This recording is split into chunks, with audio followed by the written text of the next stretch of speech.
तो कर दे भाई। ओ ओबीएस हैंग के चक्कर में मुझे गालियाँ पड़ेगी अभी। ओबीएस हैंग कर दिया तुमने। चालू हो गया? पक्का ना? देखो अब मैं हाय हेलो बोल रहा हूँ इतनी देर से, गाली तो नहीं पड़ेगी ना मेरे को? ओबीएस हैंग, वाह यार ये तो नई टेक्नोलॉजी थी। है? ये कैसे हुआ था हैंग? ओबीएस कैसे हैंग हो जाता है? Now start. Hi hello everyone, आज हमारे लल्ला मचाएंगे हल्ला, गली मोहल्ला आजा लल्ला। भाई एक नई टेक्नोलॉजी अभी इजाद हुई है कि ओबीएस भी हैंग हो जाता है लाइव करते समय। ये मुझे अभी भी पता चला। तो ये एक अच्छी टेक्निक है। टेक्नोलॉजी का फ़ायदा भी है और फ़ायदा ही फ़ायदा है। हम्म। तो ओबीएस हैंग हो गया था भाई। तो आप भी समझ सकते हैं इसमें ना मेरा है ना तेरा है, ये तो सब ओबीएस का ही है। ठीक है जी। तो भाई आज के सेशन में क्या होने वाला है मैं आपको बता देता हूँ। सबसे पहले इस सेशन को शेयर कर दो भाई, क्योंकि शेयर इसलिए करना जरूरी है कि जिन बच्चों का भी सॉल्ट को लेकर के कोई भी प्रॉब्लम है वो मैं आपको बता देता हूँ। लेकिन एक चीज़ मैं क्लियर करना चाहता हूँ, मैं यहाँ पर सॉल्ट एनालिसिस इस तरह से पढ़ाऊंगा जो एग्जाम में आएगा। आप मेरा बात समझना, यहाँ वन शॉट का मतलब ये है कि सॉल्ट कवर करूंगा पूरा, कि एनायन भी और कैटायन भी, लेकिन उस एनायन और कैटायन में सिर्फ वही रिएक्शंस में इन्वॉल्व करूंगा जो एग्जाम में आती हैं। क्लियर है? तो यहाँ पर आप मेरे जो लॉन्ग लेक्चर्स हैं उससे कंपेयर नहीं करोगे और बीच बीच में कमेंट में ये नहीं लिखोगे सर आपने कार्बोनेट में ये रिएक्शन छोड़ दी, आपने सल्फाइट में ये छोड़ दी, आपने इस कैटायन में ये लाइन छोड़ दी। ये आप समझ सकते हो ना? अगर आप रेडी हैं तो ही बैठना यहाँ पर। क्लियर है? और प्लीज़ अगर सॉल्ट का आया है तो आपको मैंने बोला था पी ब्लॉक का वन शॉट भी आएगा। ऐसे ही मैं पूरी कोशिश करने वाला हूँ भाई, इसीलिए कह रहा हूँ सेशन शेयर कर दो कि आपको पूरी इनऑर्गेनिक वन शॉट के थ्रू यहाँ पर करवा दूँ। और जब जेई मेंस में जाओगे तो यहाँ पर ही सारे पीवाईक्यूज आपको करवा दूँ। लेकिन आप अगर मुझे इस तरह से टॉर्चर करोगे, परेशान करोगे, कमेंट बॉक्स में फालतू फालतू लिखते रहोगे कि ये कब आएगा वो कब आएगा, तो मैंने आज बोल दिया सब आएगा। तो प्लीज़ आप बैठ जाना, क्योंकि जब विजय सर का हो साथ तो डरने की क्या बात। आया ना? ठीक है, आपके लॉन्ग लेक्चर देखूं या आपके लॉन्ग लेक्चर देखूं? बेटा लॉन्ग लेक्चर्स तो देखने ही है, ये तो उनके लिए जिन्होंने अभी तक कुछ नहीं पढ़ा। हाँ, आज शाम को 7:30 बजे जो क्लास होती है वो एज इट इज़ है सॉल्ट की। इसका वेटेज कितना है? इसके 2 सवाल या 1 सवाल आ जाता है। समझ रहे हो? जेडीली उठाएं क्या? नहीं, जेडीली अभी कोई ज़रूरत नहीं है, क्योंकि जेडीली आपके लिए कोई फ़ायदा नहीं करेगी। रीज़न बीइंग कि जेई मेंस में ओनली एनसीईआरटी बेस्ड क्वेश्चन ही आते हैं। सर अभी हम 10th में है, देख सकते हैं? बिल्कुल देख सकते हो, क्योंकि अगर आप 10th में हो तो ये आपका सबसे बड़ा प्रॉब्लम होने वाला है एडवांस के लिए। तो आप अगर आज कर लोगे तो अभी लर्न करने की आपकी कैपेसिटी भी है। हाँ, बेसिक से ही पढ़ाएंगे बिल्कुल बेटा, पूरा वन शॉट पढ़ाएंगे। और चैप्टर कब तक आएंगे? तो इनके बाद ही आते रहेंगे धीरे धीरे। समझ गए? प्रबल का क्लास तो शायद 8 जनवरी को बोला था ना आप लोगों से। समझ रहे हो? जी, पी ब्लॉक में क्या क्या पढ़ना है उसका वन शॉट लेकर आएंगे बेटा बिल्कुल। आज अगर हमने बात की है जेई मेंस का सॉल्ट एनालिसिस का चैप्टर, तो पहले मैंने आपको क्लियर कर दिया है। आप लोग मेरी बात को ध्यान सुने, पता लगा मैं यहाँ पर परेशान हो जाऊँ और आप भी परेशान हो जाओ। मैं फिर से बोल रहा हूँ क्या, कि मैं आपको सॉल्व कराऊंगा लेकिन इसमें वही रिएक्शंस कराऊंगा जो एग्जाम में आएंगी। तो आप ये मत सोचना कि सर आपने तो पूरा पढ़ा दिया लेकिन इसमें ये रिएक्शन छोड़ दी, ये रिएक्शन छोड़ दी, ये रिएक्शन छोड़ दी। तो ये एक्सपर्टाइजेशन है कि भाई मैं उसमें से वही पढ़ाऊंगा जो एग्जाम में आएगी। तो सबसे पहला आपको पता होना चाहिए ये टेबल। इस टेबल का सबसे बड़ा रोल होता है एनाइन का। अगर आपको ये टेबल याद नहीं है एनाइंस की तो आपको सॉल्ट एनालिसिस समझ में ही नहीं आएगा। एनाइन में क्लास होती हैं दो, एक क्लास ए होती है और एक क्लास बी होती है। क्लास ए को दो सब ग्रुप में डिवाइड किया गया है। ठीक है, सब ग्रुप 1 और सब ग्रुप 2।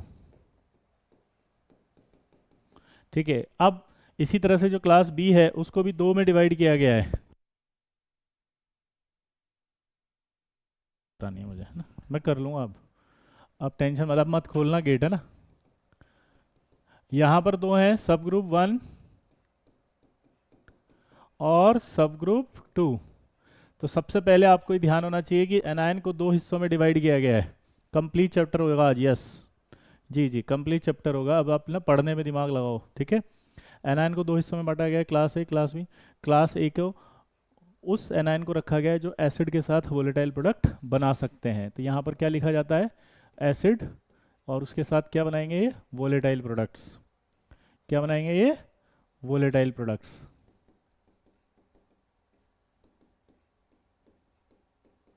क्लास बी के अंदर जो आइडेंटिफाई होते हैं ये वोलेटाइल प्रोडक्ट नहीं बनाते हैं, नॉट फॉर्म।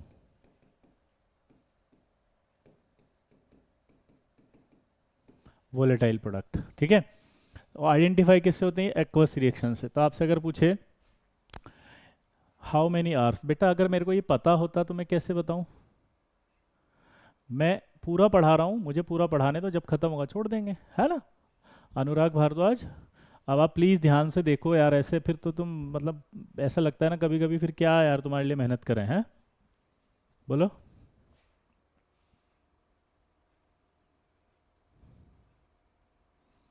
क्लियर है बॉस। तो सब इधर ध्यान दो, ये एनायन है, दो क्लास में डिवाइड किया है, क्लास ए और क्लास बी। क्लास ए के अंदर उनको रखा गया है जो एसिड के साथ वोलेटाइल प्रोडक्ट बनाएंगे, और ये आपका जो होगा एसिड के साथ वोलेटाइल प्रोडक्ट नहीं बनाएगा, और ये आपके जो है वो आइडेंटिफाई होगा there reactions in aqueous solution. अब इसके अंदर सब ग्रुप वन में है वो डाइल्यूट एसिड से आइडेंटिफाई होंगे, यानी कि डाइल्यूट एसिल और डाइल्यूट H2SO4, ये जो होंगे वो डाइल्यूट के बाद किससे आइडेंटिफाई होंगे, कंसनट्रेट से आइडेंटिफाई होंगे, ठीक है। अब आपको यहाँ पर बहुत इंपॉर्टेंट चीज़ ध्यान रखने की, जब भी कार्बोनेट होता है और आप उसमें डाइल्यूट एसिड डालोगे तो CO2 गैस देगा। यहाँ पर ये बाई कार्बोनेट होता है और इसमें बाई कार्बोनेट में आप एसिड डाल दोगे तो ये CO2 देगा। ये सल्फाइड होता है, यहाँ पे बाई सल्फाइड होता है, यहाँ पे सल्फाइड होता है, थायोसल्फेट होता है, और आपका एसीटेट और नाइट्राइट होता है।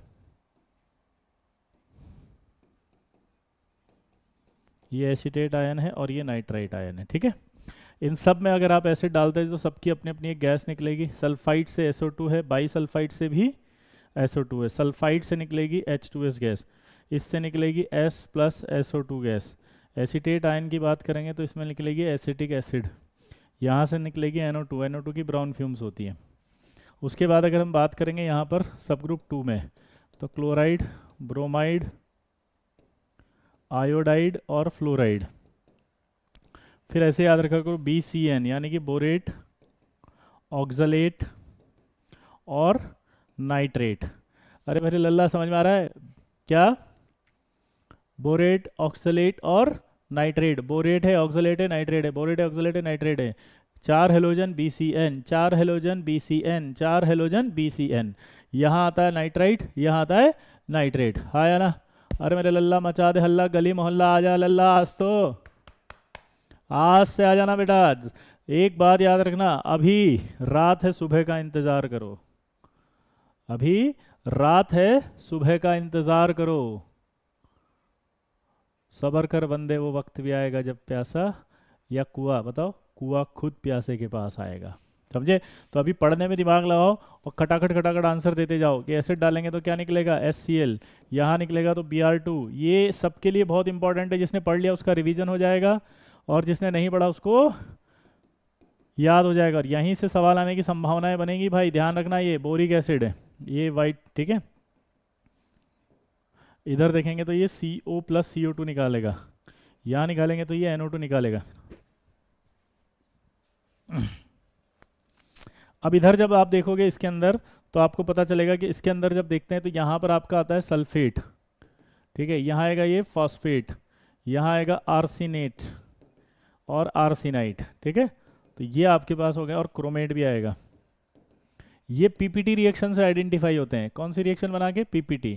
और इसमें रखते हैं आपका MnO4 माइनस, क्रोमेट आयन और डाइक्रोमेट आयन, ये आपके रेडॉक्स से आइडेंटिफाई होंगे। ये क्रोमेट दोनों जगह आएगा लल्ला, ये दोनों जगह है, यहाँ भी और यहाँ भी, यहाँ भी, यहाँ भी, हाँ या ना। क्लियर है वह। हेलो सर, यदि हम लोग लॉन्ग लेक्चर कर रहे हैं तो आपके CW से क्या इसको छोड़ सकते हैं। हाँ बेटा, इसको आप छोड़ सकते हो, लेकिन अगर इसको पढ़ोगे और देखोगे तो रिवाइज अच्छा हो जाएगा, क्योंकि सॉल्ट जितनी बार पढ़ोगे उतना फ़ायदा होता है, क्योंकि उतना ही ज़्यादा रिवाइज होता है। I hope you will understand कि ये सब चीज़ें आपकी अच्छे से रिवाइज कर देगी तो आपको ज़्यादा एफर्ट्स नहीं लगाने पड़ेंगे। क्लियर है बॉस? क्लियर है? चलिए तो आगे बढ़ते हैं फटाफट। तो यहाँ पर आपको दिमाग की बत्ती जल चुकी है, ये सारे आपको याद हो चुके हैं कि कार्बोनेट से CO2 है ना। अब इनकी ऑब्जर्वेशंस आपको याद होनी चाहिए। ऑब्जर्वेशंस याद करनी है तो खट से देखो क्या, CO2। CO2 के लिए आपको पता होना चाहिए क्या होता है, ये ब्रिस्क इफरवेसेंस। ठीक है,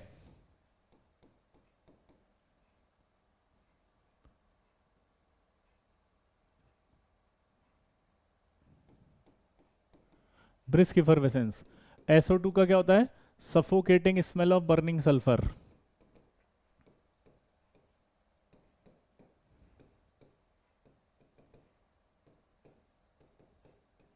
पंजट स्मेल भी बोल सकते हैं इसको, और इरिटेटिंग स्मेल भी। H2S गैस जो होती है वो रॉटन एग, सड़े हुए अंडे जैसी स्मेल। कैसी होती है, रॉटन एग स्मेल, यानी कि सड़े हुए अंडे जैसी स्मेल। इसी तरह से आपका जो CO है वो खुद तो होती है colourless, colourless but burn with blue flames, burn with blue flames, blue flame से जलती है तो बर्न विद ब्लू फ्लेम से। ठीक है, इसके अलावा इसको अगर PdCl2 से पास कर देते हैं CO को, तो ये पैलेडियम का ब्लैक प्रेसिपिटेट बना देती है। क्या बना देती है, पैलेडियम का ब्लैक प्रेसिपिटेट। तो ये आपका इसकी ऑब्जर्वेशन आ जाती है CO की। ठीक है, S प्लस SO2 में आपको बताइए कि SO2 तो इरिटेटिंग स्मेल होगी, बट S जो हो वाइट या येलो प्रेसिपिटेट में दिखता है, क्योंकि सल्फर 2 इलेक्ट्रॉप रखता है ना, एक येलो एक वाइट। तो ये दोनों PPT में से कोई भी आ सकता है। NO2 की बात करते हैं तो NO2 कैसी गैस निकलती है, ब्राउन फ्यूम्स। कैसी होती है बेटा, ब्राउन फ्यूम्स। ठीक है, अब आता है आपका HCl। HCl हमेशा क्या रहेगा बताओ, वाइट फ्यूम्स। क्या रहेगा, वाइट फ्यूम्स।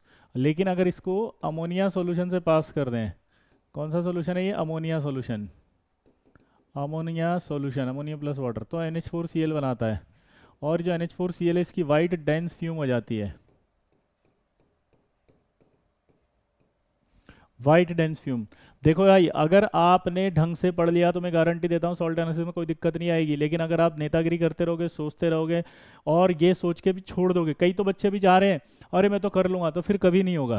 हाँ या ना, फिर कभी नहीं होगा भाई। ये हमेशा याद रखना, जीवन में हमें इसी प्रोकास्टिनेशन से बचना है। जो है वो अभी है, रिवाइज करो जिसको याद है उसको। ठीक है, तो HCl को जब अमोनिया सॉल्यूशन से पास करते हैं तो वाइट डेंस फ्यूम बन जाती है HCl। Br2 का कलर आपको पता होना चाहिए, रेडिश ब्राउन है। ठीक है, तो रेडिश ब्राउन गैस हो गई। I2 आपको पता ही है, वॉयलेट कलर होता है। ये सब आते हैं एग्जाम में। ठीक है, HF का बाद में पढ़ते हैं, क्योंकि HF का रिएक्शन होकर के वो अलग से सिलिसिक एसिड बनता है जिसका वाइट फ्यूम्स होता है, इसलिए HF का हम लिखते नहीं है ना। बोरिक एसिड का तो आपको पता ही है, ब्राउन वाइट फ्यूम्स होती है बोरिक एसिड की। एसिटेट एसिटिक एसिड बनाएगा तो एसिटिक एसिड की विनेगर स्मेल होती है, ये विनेगर स्मेल। क्लियर है भाई, सिंपल है, सिंपल है। ये सारी चीज़ें आपको याद होनी चाहिए, तो एक बार रिवाइज करते हैं खटाक से। चलिए, तो CO2 का ऑब्जर्वेशन पूछेगा, ब्रिस्क इफरवेसेंस, कलरलेस गैस है। SO2 सफोकेटिंग स्मेल होगी, H2S होगी, रोटन एक स्मेल होगी, एसिटिक एसिड होगी, विनेगर स्मेल होगी। इसी तरह HCl होगी, वाइट फ्यूम्स होगी, NO2 की ब्राउन फ्यूम्स हो गई। ठीक है, इसी तरह से S प्लस SO2 में जो सल्फर है वो क्या हो गया बताओ, वाइट या येलो प्रेसिपिटेट हो गया। इसी तरह से ऑक्सलेट का CO प्लस CO2 निकला, तो CO जो है बर्न विद ब्लू फ्लेम से, कलरलेस गैस होती है। PdCl2 से पास करो तो पैलेडियम का ब्लैक प्रेसिपिटेट। बोरिक एसिड का आपको पता है वाइट फ्यूम्स होता है, और NO2 वहाँ पर भी आएगी तो कौन सी होगी, ब्राउन फ्यूम्स। तो ये आपके सारे कलर्स याद हो गए, हाँ या ना। अब आपका पहला टेस्ट हम कार्बोनेट का पढ़ते हैं। तो कार्बोनेट में सबसे सिंपल होता है कि जब आप कार्बोनेट में एसिड डालते हो तो एसिड डालने पर ये CO2 गैस निकलती है। कौन सी गैस है, CO2। ये जो CO2 गैस निकली ना, ये आपकी लाइम वाटर से पास करते हैं। ये जरूर पूछता है, बहुत बेसिक है ये सवाल। लाइम वाटर का फॉर्मूला आप याद रखना, कैल्शियम हाइड्रोक्साइड है, और बेराइट वाटर भी होता है एक। ठीक है, ये बेराइट वाटर कहते हैं इसको। ठीक है, ये लाइम वाटर है। तो जैसे इसमें से पास करते हैं तो CaCO3, और ये आपका जो है वो BaCO3 बनता है। ठीक है, ये वाइट टर्बिडिटी बनती है। वाइट टर्बिडिटी को आप याद रखें, मिल्की सॉल्यूशन। वाइट टर्बिडिटी को आप क्या बोलेंगे,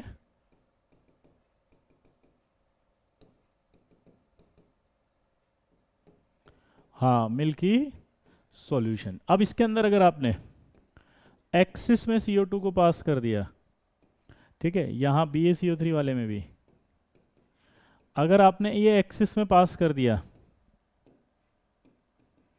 तो ये एक्सिस में क्या करते हैं, बाई कार्बोनेट बना लेते हैं।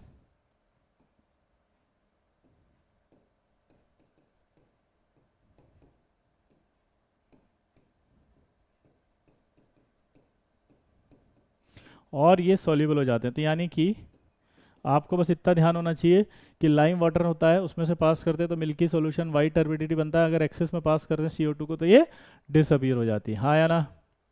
पक्का? 11th का स्टूडेंट तो सर आपकी बहुत याद आ रही है, आशीर्वाद लेने आया। अरे वाह, very good, best of luck. ठीक है, ये आ गया समझ में? तो कार्बोनेट का ये वाला टेस्ट आपको अच्छे से याद होना चाहिए। इसके बाद जो सबसे इंपॉर्टेंट टेस्ट आता है वो आपका दो ही है, एक तो BaCl2 से और एक CaCl2 से, और इन दोनों में कुछ भी नहीं होता, वाइट प्रेसिपिटेट बनता है बस। ये ध्यान रहेगा, कार्बोनेट ये तो BaCO3 बन जाएगा वाइट PPT और CaCO3 भी वाइट PPT। सिंपल है कि नहीं है? Clear boss? की पॉइंट रॉक्स, दुनिया शॉक्स, सिंपल। अब आगे बढ़ते हैं, है ना? इसके बाद जो कार्बोनेट है उसके अंदर एक टेस्ट आपको याद रखना है, वो है टेस्ट विद AgNO3। AgNO3 से जब रिएक्शन कराते हैं कार्बोनेट की, तो वहाँ पर आपका बन जाता है Ag2CO3 का येलोइश वाइट PPT।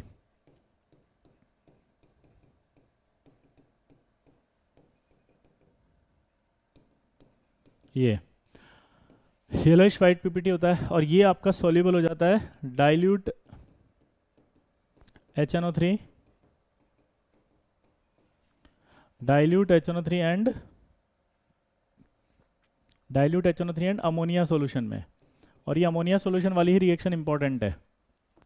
कोई भी सिल्वर सॉल्ट हो, अब तो कार्बोनेट की बात कर रहे हैं, अगर अमोनिया सॉल्यूशन NH4OH लिखा जाता है उसको उसमें डाल देते हैं तो ये एक सॉल्युबल कॉम्प्लेक्स बना लेता है NH3 और ये प्लस सॉल्युबल कॉम्प्लेक्स। इसलिए कोई भी सिल्वर का PPT होगा वो इसमें सॉल्युबल हो जाता है अमोनिया सॉल्यूशन में। पर ये जो होता है ना, ये टॉलेंस रिएजेंट भी कहलाता है। ये टॉलेंस रिएजेंट ऑन स्टैंडिंग पड़े पड़े Ag3N में चला जाता है, और ये Ag3N को कहते हैं फल्मिनेटिंग सिल्वर।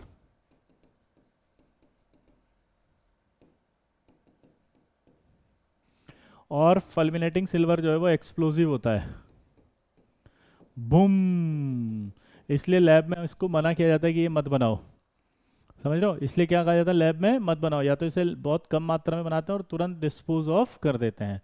तो सिल्वर के जितने भी सॉल्ट हैं वो सब इसमें सॉल्युबल होंगे अमोनिया में, और वो सॉल्युबल कॉम्प्लेक्स बनाएंगे ये वाला, जिसे टॉलेंस रिएजेंट कहते हैं। ये टॉलेंस रिएजेंट फिर टूट जाता है इसमें, ठीक है, और ये बना देता है। क्लियर है बॉस? हाँ या ना? जल्दी बताओ, कोई डाउट किसी को? यहाँ तक की कोई दिक्कत?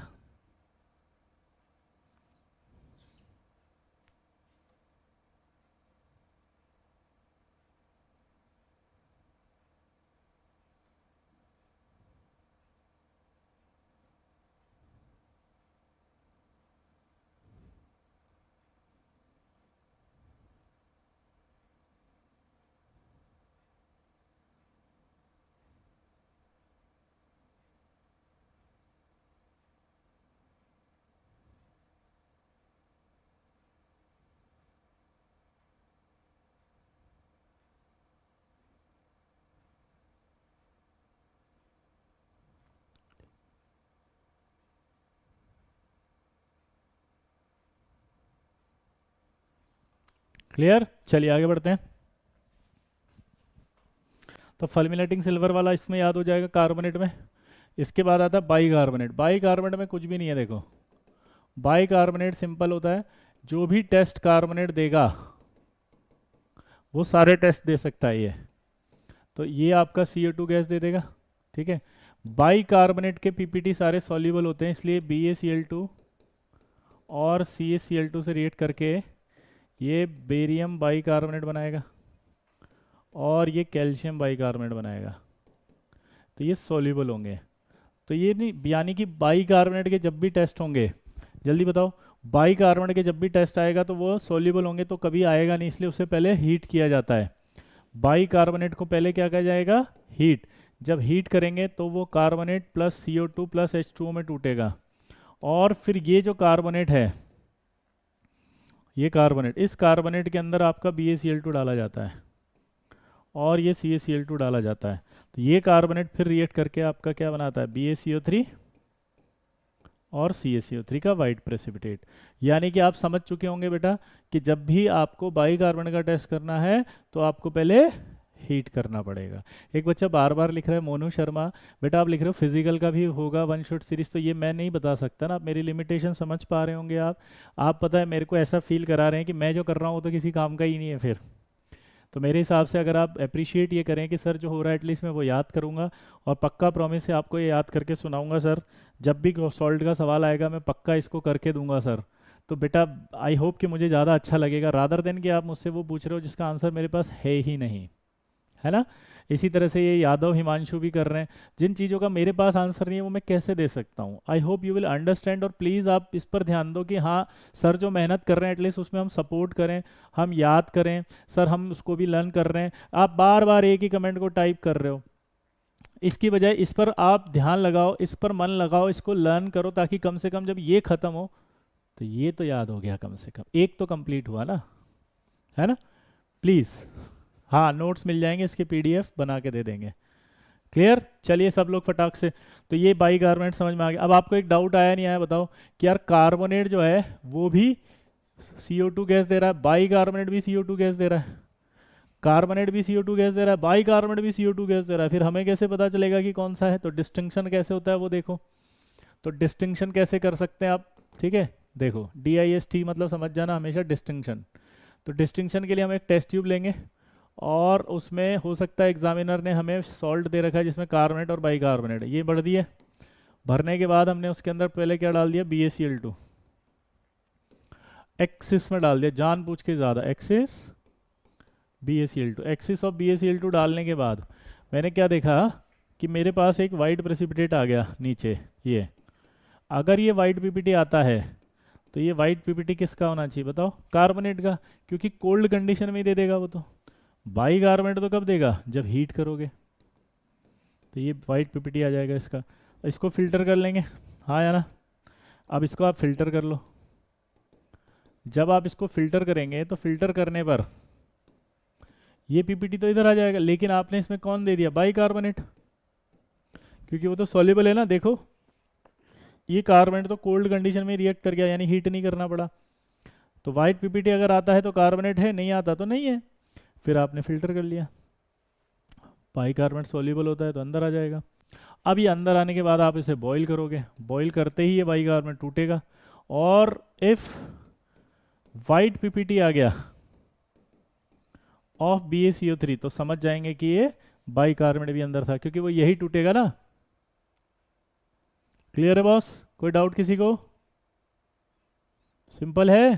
क्रिश, क्रिस का गाना सुनेगा, ए क्रिस, क्रिस का सुनेगा, क्रिस का, क्रिस का, क्रिस का गाना सुनेगा। बोलो क्या समझ में नहीं आया आपको बेटा, क्रिस। तो सिंपल है कि नहीं है भाई, दोनों हो सकते थे, हमने एक्सिस में डाल दिया, कोल्ड कंडीशन में वाइट प्रेसिपिटेट आ गया, फिर उसको फिल्टर कर लिया, फिल्टर करके बॉईल कर दिया। जैसे ही बॉईल किया, इफ़ वाइट PPT और BaCO3 आ गया अगर, तो आप सोच सकते हो कि यहाँ पर कौन है, कंफर्म, हाँ या ना, बाइकार्बोनेट भी था। अगला आएगा सल्फाइड।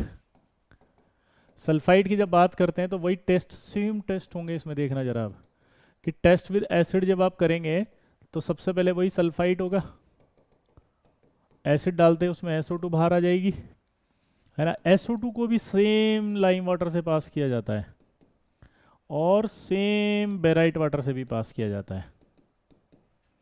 तो जब आप इससे पास करते हैं तो क्या बनता है, ये CaSO3, और ये क्या बनता है, BaSO3, और ये क्या दिखाई देती है, इसकी वाइट टर्बिडिटी।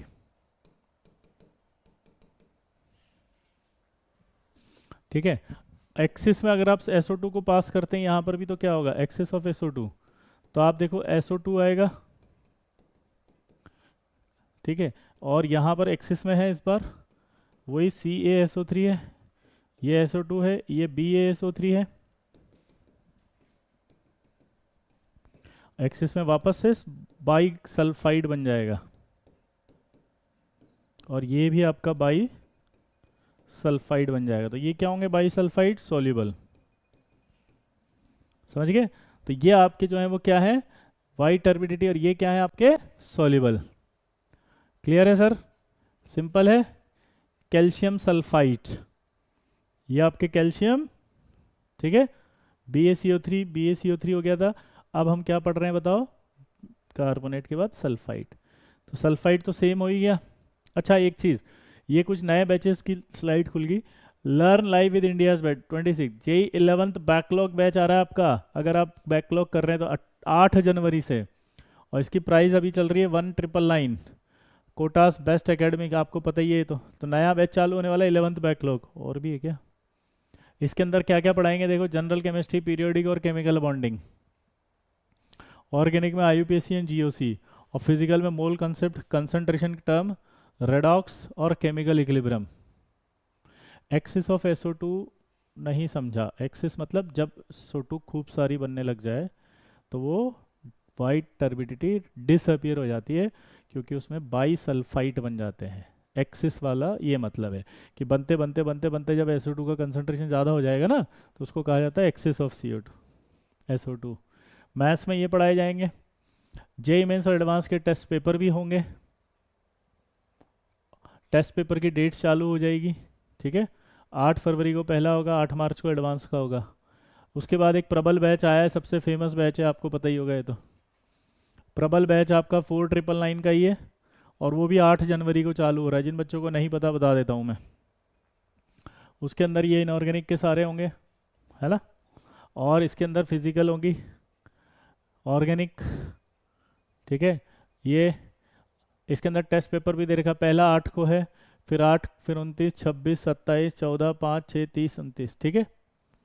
इसके अलावा फिर प्रबल आ रहा है 1.0, जो कि 11 + 12 दोनों को मिला के है, और ये आपका 5999 है, ठीक है। यहाँ पर आपका लिखा 11th class most important topic सारे कंप्लीट करेंगे, और कंप्लीट 12th का सिलेबस हो जाएगा। क्लियर? ये लो, ये सब पढ़ाएंगे आपको, दिख ही रहे टीचर्स तो। Thank you. ये कहाँ से खुल गया था पर, चलो अगला। अब टेस्ट विद SO2 की बात कर रहे थे, तो एस सल्फाइड की बात थी, वही BaCl2 CaCl2 से कराएंगे। देखो ऐसा नहीं लगा कार्बोनेट को फॉलो कर रहा है ये,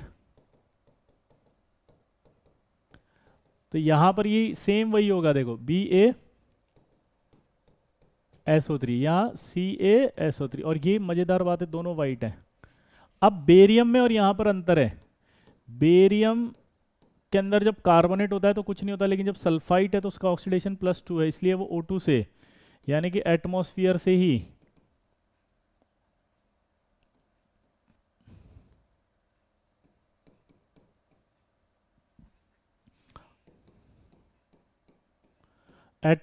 ही ऑक्सीडाइज हो जाएगा। तो ये वाइट से वाइट डेंस फ्यूम, वाइट से वाइट डेंस PPT बना देगा।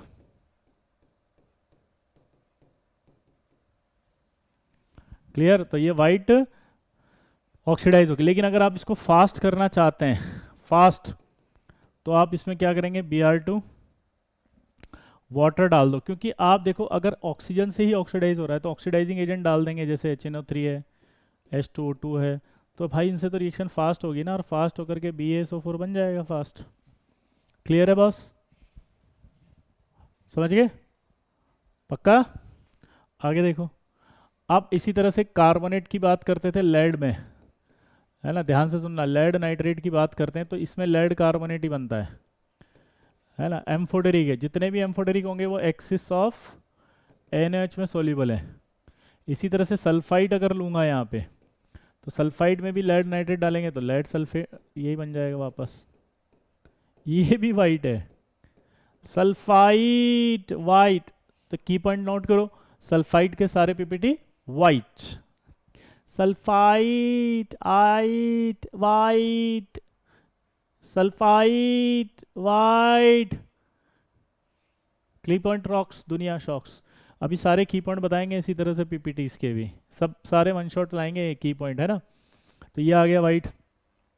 यहाँ पर भी लेकिन एक प्रॉब्लम है, वहाँ नहीं होगी, यहाँ होगी। यहाँ क्या होगी, ये भी ऑक्सीडाइज हो जाएगा बॉईल करने पर, और ये भी PbSO4 बना देगा। तो यानी ये +4 से फिर ये +6 हो गया, तो ये भी वाइट था, ये भी वाइट हो गया। क्लियर है बॉस?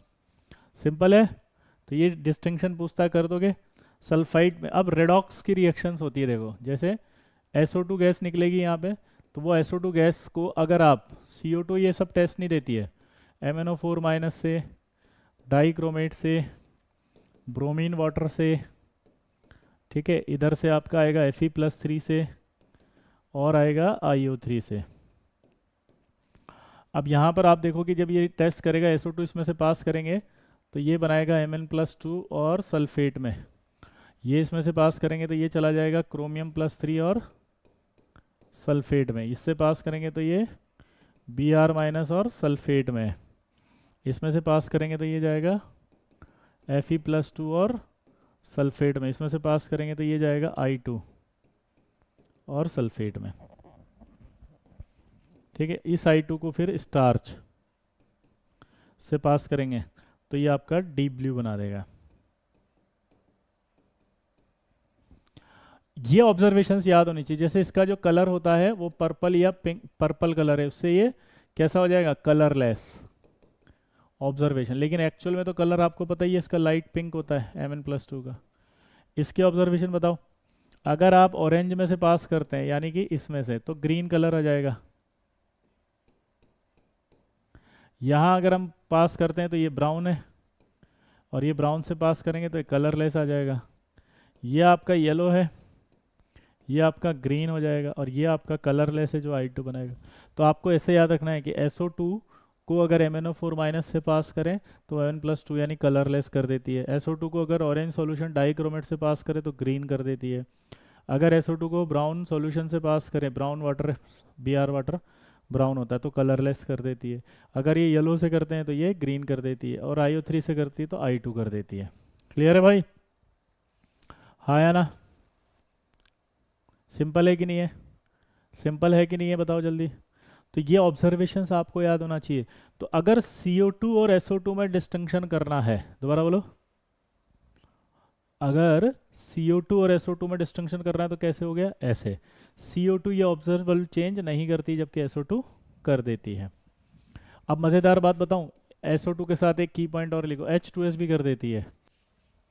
ये की पॉइंट तैयार हो गया आपका। पूरे सॉल्ट एनालिसिस में सिर्फ ये दो ही गैसें हैं जो ये सारे ऑब्जर्वेशन देगी, और इसके साथ एक आयन आएगा, वो आयन होगा NO2- आयन, वो भी दे देगा, लेकिन वो सिर्फ इन तीन से देगा, इन दो से नहीं देगा। ये सिर्फ रेडॉक्स रिएक्शन यही है आपकी, पूरे सॉल्ट की रेडॉक्स रिएक्शन तीन है। तो अब कंफ्यूजन कहाँ आया, देखो CO2 तो चेंज कर रही है, कोई टेंशन नहीं है, नहीं कर रही है, और SO2 कर रही है, तो CO2 और SO2 तो पता लग गई। बेटा पारस यादव, बिल्कुल आप जैसा कहेंगे मैं वैसा ही करूंगा, लेकिन आप पढ़ने पर ध्यान लगाओ। आप कब से एक कमेंट लिख रहे हो बेटा, अभी तो मैंने समझाया था आपको, है ना। बिल्कुल आप जैसा कहेंगे वैसा, है ना, क्योंकि जब पारस भैया हो साथ तो पढ़ने की क्या बात, है ना बेटा। बिल्कुल मैं आपको वही करूंगा जो आप बोल रहे हैं, है ना पारस। तो मेरा की पॉइंट समझ में आया। यहाँ पर देख लो आप, SO2 और H2S है, दोनों ये ऑब्जर्वेशन देंगी पांचों। NO2 जो देगा यहाँ तक देगा, ठीक है, और इन तीन के अलावा ही कोई क्वेश्चन नहीं बन रहा है यहाँ पे। अब इन दोनों में देखो, SO2 का और H2S कंपैरिजन समझ में आ गया, इसका और इसका समझ में आ जाएगा। लेकिन अब अगर तब दोनों गैसें आ जाए तो क्या होता है, तो देखो SO2 और H2S जब साथ में रिएक्शन करती हैं, बहुत फेमस रिएक्शन आ जाती हैं ये, तो सल्फर प्लस H2O बनेगा। देखो कैसे, ये सल्फर +4 में है तो 0 में आया, ये -2 0 में आया, तो इसका क्या हुआ, ये ऑक्सीडेशन। जिसका ऑक्सीडेशन होता है वो खुद क्या होता है, रिड्यूसिंग। और ये क्या हुआ है, 0 गया, तो ये क्या हुआ, ऑक्सीडाइजिंग एजेंट। यानी कि जो SO2 गैस है वो oxidising as well as reducing agent होती है। क्या बोला जल्दी बताओ। SO2 गैस जो होती है वो oxidising agent as well as reducing agent होती है। क्या बोला जल्दी बताओ, दोनों होती है, ठीक है। यहाँ अगर आपसे पूछे कि यहाँ कौन सी प्रॉपर्टी हो रही है, तो देखो SO2 किस में जा रही है, सल्फेट में, यानी कि वो ऑक्सीडाइज हो रही है, तो कौन सी प्रॉपर्टी हो इसकी, रिड्यूसिंग, तो ये रिड्यूस कर रही है दूसरों को, तो यहाँ कौन सी रिड्यूसिंग प्रॉपर्टी हो रही है, हाँ या ना, कौन सी हो रही है, रिड्यूसिंग। क्लियर बेटा। अब एक इंपॉर्टेंट टेस्ट हमेशा आएगा, वो आएगा ये कि डिवार्डा अलॉय से रिएक्शन, किससे आएगा? डिवार्डा अलॉय से। ये बहुत फेमस है भाई, कई बार आती है ये, Devarda alloy with strong alkaline solution.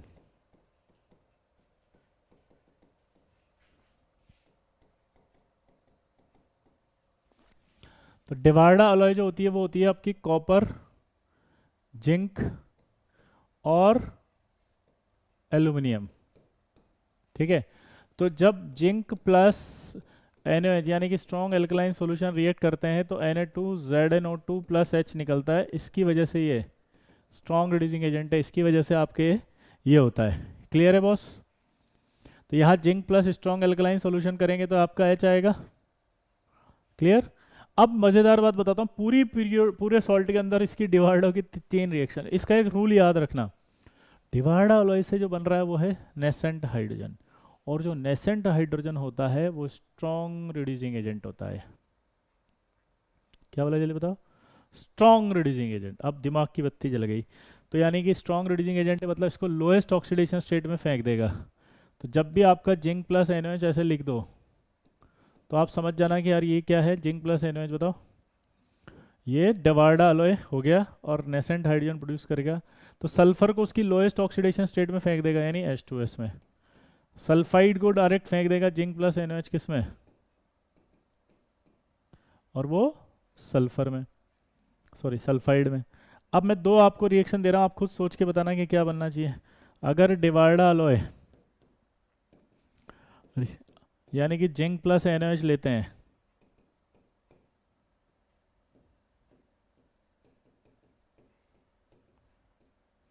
तो nascent hydrogen lowest oxidation state में फेंकेगी। तो इनसे क्या बनना चाहिए जल्दी बताओ? Sodium zincate.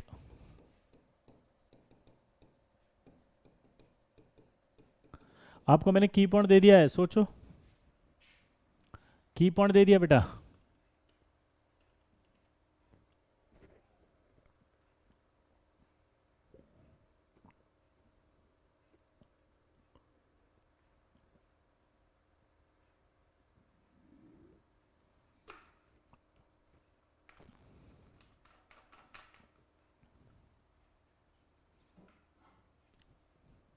सोचो, की पॉइंट रॉक्स दुनिया शॉक्स, मैंने पूरा, वाह ताली बजाओ बेटा। कौन है ये? अंशिका मिश्रा जी के लिए जोरदार ताली। देखो, नाइट्रोजन का लोएस्ट ऑक्सीडेशन स्टेट -3 होता है और -3 का जो प्रोडक्ट है वो NH3। देखो अब आया समझ, लोग तो PYQs पढ़ते हैं, हमने NYQs कर दिया। NYQs मतलब नेक्स्ट ईयर क्वेश्चन, यानी कि आपने वो क्वेश्चन किया जो अभी तक आया नहीं और आ सकता है क्योंकि आपने पूरी थ्योरी पढ़ ली। अब डिवार्डा अलॉय की रिएक्शन इन 4 से कुछ नहीं होती। अब बताओ आप, ये की पॉइंट काम आएंगे कि नहीं आएंगे? 4 रिएक्शन है, कहीं भी पूछो, चाहे मेंस में, एडवांस में, दुनिया में, ओलंपियाड में, कहीं भी, डिवार्डा अलॉय की स्ट्रॉन्ग एल्कलाइन सॉल्यूशन से ये 4 रिएक्शन है बस। ये इससे पूछेगा, इससे पूछेगा सल्फाइड, इससे अमोनिया, इससे अमोनिया, इसके अलावा कहीं रिएक्शन ही नहीं है। ये मैंने की पॉइंट आपको बता दिया रेडॉक्स का कि ये सारे ऑब्जर्वेशन सिर्फ इन 3 के लिए पूछेगा और है ही नहीं। इन दोनों के लिए पूछेगा, ये है, इसके लिए यहाँ तक है, ऑब्जर्वेशन याद कर ली है ना। अब ये दोनों भी अगर आपस में पूछे कि कौन सी गैस कौन है तो आपस में रिएक्ट करके ये पता लग जाएगा, सल्फर बनता है। सल्फर का ये PPT मैंने बता ही दिया था, हमेशा याद रखना, वाइट और येलो PPT होता है क्योंकि इसके दोनों एलोट्रोप होते हैं। यार अब इससे ज़्यादा की पॉइंट और क्या हो सकता है बताओ? सब तो दिमाग में बैठा है भाई, ठीक है। इसी तरह से सेम चीज जिंक प्लस डाइल्यूट H2SO4 भी करता है, क्योंकि ये भी क्या करता है, रिएक्ट करेगा जब, तो ये आपका ZnSO4 प्लस हाइड्रोजन बना देगा नेसेंट। क्या बना देगा? Nascent hydrogen. ये भी फिर वही करेगा सेम, वही सल्फाइड अगर होगा तो उसको सल्फर सल्फाइड में तोड़ देगा, है ना, सल्फाइड को सल्फाइड में तोड़ देगा। इसी तरह से आपका SO2 अगर होगा तो SO2 को H2S में ले जाएगा, लोएस्ट ऑक्सीडेशन स्टेट, क्योंकि नेसेंट हाइड्रोजन सेम रिएक्शन देगा। तो ये आपकी सल्फाइड की जितनी रिएक्शंस आएंगी वो कर दोगे पक्का। अब आएगा सल्फाइड। सल्फाइड में एक खास बात होती है, बताओ क्या? अगर हम टेस्ट विद एसिड करेंगे तो टेस्ट विद एसिड के अंदर मेरे दोस्त सल्फाइड से रिएक्ट कराएंगे अगर, तो H2S गैस बनेगी। H2S गैस हमेशा याद रखना रॉटन एग स्मेल होती है। अब देखो जब ये रॉटन एग स्मेल बाहर निकलेगी, है ना, 1 मिनट रुकना बेटा, है ना।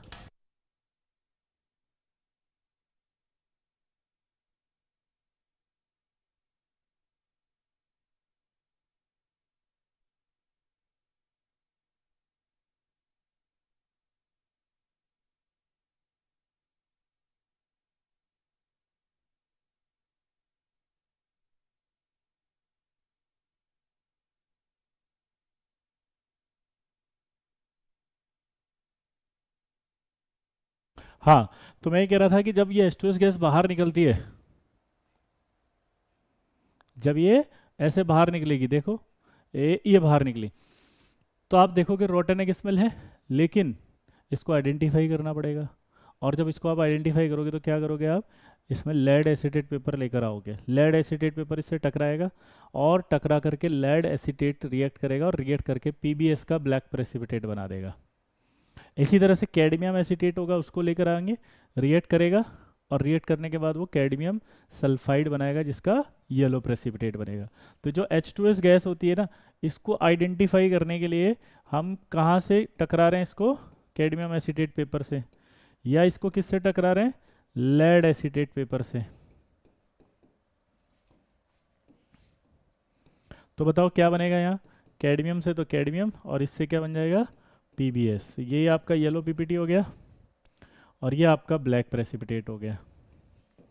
सिंपल है कि नहीं है, हाँ या ना। ये आपका येलो, ये ब्लैक। अब ये सल्फाइड के अंदर हो गया। अब सल्फाइड में एक खास बात इंपॉर्टेंट है कि सल्फाइड सॉल्ट्स ऑफ, इसका बहुत इंपॉर्टेंट है, ये आ जाती है देखो, कि सल्फाइड सॉल्ट्स ऑफ, ठीक है, chromium, aluminium and magnesium do not exist in aqueous solution. Sulfide salts of chromium plus 3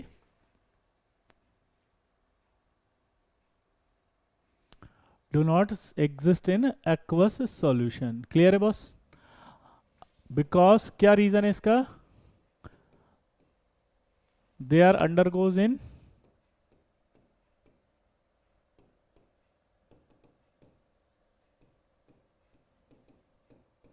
hydrolysis. तो ये आपके लिए एक बहुत इंपॉर्टेंट बात होगी कि जब क्रोमियम का आप सल्फाइड सॉल्ट बनाएंगे तो Cr2S3 होगा, और जब आप इसका हाइड्रोलिसिस कराएंगे, मतलब ये बनेगा, आपको लग रहा है कि ये बनेगा, लेकिन ये बनेगा ही नहीं क्योंकि ये हाइड्रोलाइज हो जाएगा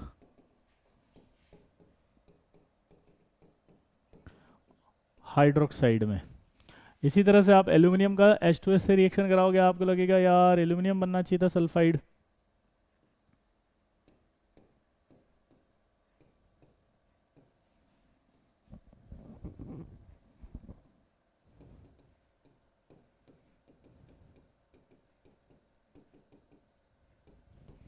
तो आपके ही बन जाएगा। तो ये तीनों के कभी भी सल्फाइड प्रेसिपिटेट नहीं आएंगे,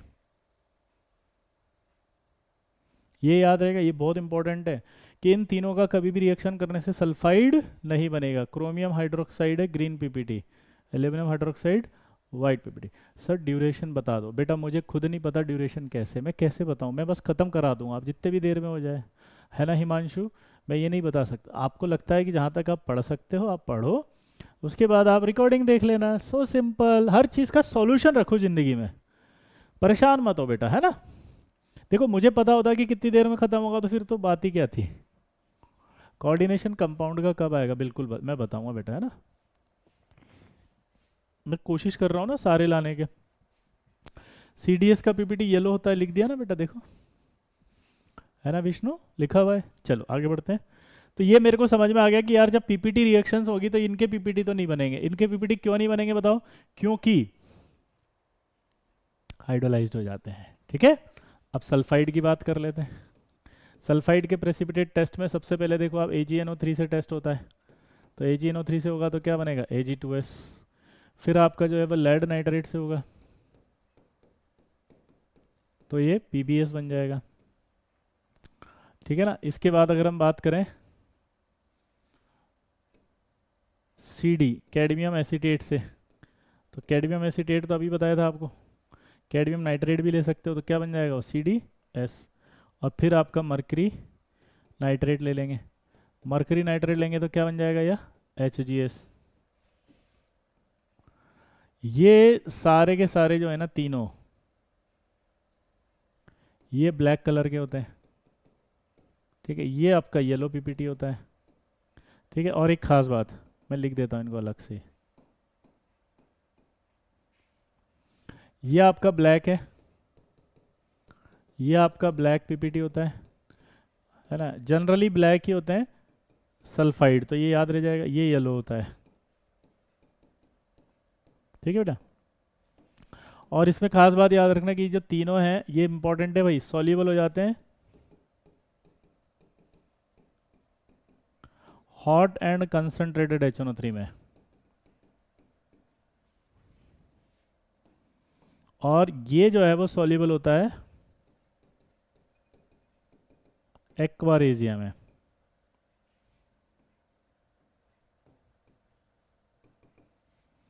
सॉल्युबल इन एक्वारेजिया, और इनसॉल्युबल होता है ये हॉट एंड डाइल्यूट में।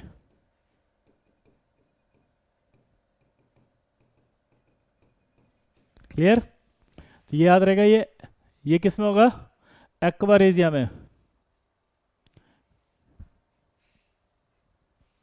बेटा इससे काम हो जाएगा, है ना, कोई टेंशन नहीं है, इससे पूरा काम बना रहा हूं मैं आपको। क्लियर बेटा। ये सल्फाइड की बात होगी। अब सल्फाइड के अंदर जो टेस्ट हुआ उसके बाद सबसे इंपॉर्टेंट टेस्ट जो होता है वो ये वाला होता है, टेस्ट विद सोडियम नाइट्रोप्रोसाइड। ये याद कर लेना भाई, टेस्ट विद सोडियम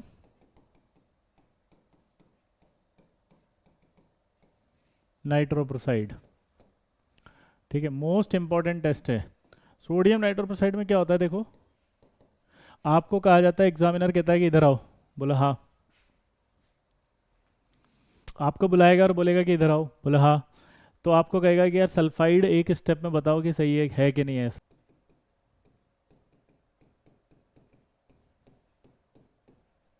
ये, और इसको कहते हैं अपन सोडियम थायो नाइट्रोप्रोसाइड, थायो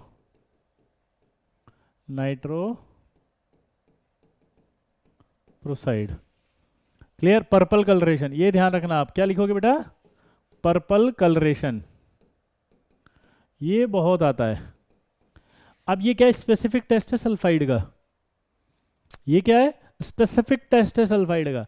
तो एग्जामिनर आपसे क्वेश्चन पूछेगा कि यार सल्फाइड को स्पेसिफिक टेस्ट है आइडेंटिफाई करने का, है ना, सल्फाइड को स्पेसिफिक टेस्ट है सोडियम नाइट्रोप्रोसाइड से आइडेंटिफाई करने का, यानी जहाँ सल्फाइड होगा वहाँ तुरंत आपके जो वो क्या आ जाएगा, ये आ जाएगा, बोलो पर्पल कलरेशन। तो एग्जामिनर पूछ रहा है कि अगर हम H2S गैस को पास करें, H2S गैस को अगर हम सोडियम नाइट्रोप्रोसाइड से पास कर दें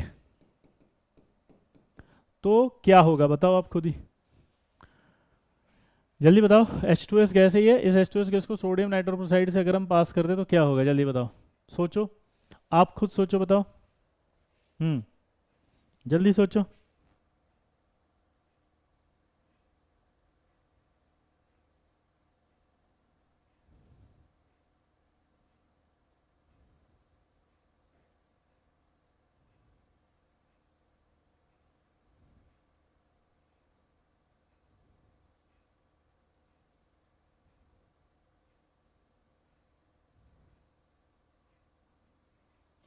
कोई नहीं बता पा रहा,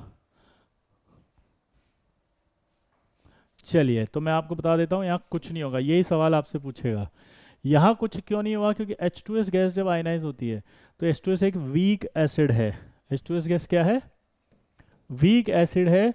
तो हमने क्या कहा था अभी अभी कि भाई ये एक स्पेसिफिक टेस्ट है, और अगर ये स्पेसिफिक टेस्ट है तो उसके अंदर स्पेसिफिक टेस्ट के लिए हमेशा कंसंट्रेशन थोड़ी ज़्यादा होनी चाहिए। अब H2S गैस एक वीक एसिड है तो सल्फाइड का कंसंट्रेशन कम है, और अगर सल्फाइड का कंसंट्रेशन कम है तो इतना नहीं है कि टेस्ट दे सके। इसलिए अगर आप न्यूट्रल या एसिडिक दोनों में पास करो, एसिडिक में तो और कम हो जाएगा, कोई टेस्ट नहीं आएगा। लेकिन अगर आप ये पर्पल कलरेशन या वॉयलेट चाहते हैं तो आपको H2S को पास करना पड़ेगा। बोलो किस में? बेसिक मीडियम में। अब जब आप बेसिक में पास करोगे तो यहां पर्पल कलरेशन आ जाएगा। अब आप दिमाग की बत्ती जलाओ, बेसिक में ऐसा क्या हुआ देखो जरा, ये Na++OH- आ गया, यहाँ से H++OH- ले जाएगा, इसका हट गया, इक्विलिब्रियम आगे भागेगा। बेसिक मीडियम में इक्विलिब्रियम आगे भागेगा, हाँ या ना? हाँ या ना? बोलो। तो सल्फाइड का कंसंट्रेशन बढ़ जाएगा। तो सल्फाइड का कंसंट्रेशन बढ़ गया तो आप देख सकते हो कि वो टेस्ट दे देगा। ठीक है, तो इसका मतलब क्या निकला बताओ खड़ाक से, कि हाँ भाई ये टेस्ट देगा। तो ये बहुत इंपॉर्टेंट टेस्ट है सोडियम नाइट्रोक्लोराइड का, ये बहुत बार आता है एग्जाम में, कई बार सवाल आ चुका है, प्लीज अच्छे से लर्न करके जाइएगा। ठीक है, अब आता है थायोसल्फेट। थायोसल्फेट की जब हम बात करते हैं तो पहला टेस्ट वही है, test with acid. Test with acid में जब हम थायोसल्फेट की बात करते हैं तो वही सल्फर प्लस SO2 जाएगा। अब सल्फर प्लस SO2 जाएगा तो सल्फर का क्या आएगा? वाइट और येलो पीपीटी। क्लियर है बॉस? यहां पर जो मजेदार बात आती है वो ये कि जो सल्फर अलग अलग जा रहे हैं ना, क्यों जा रहे हैं उसका रीजन, ये सबसे इंपॉर्टेंट पार्ट है यहाँ। अगर आप इसका ऑक्सीडेशन स्टेट निकालें तो बताओ क्या होगा, इस सल्फर का और उस सल्फर का ऑक्सीडेशन स्टेट निकाल के बताओ, जल्दी बताओ।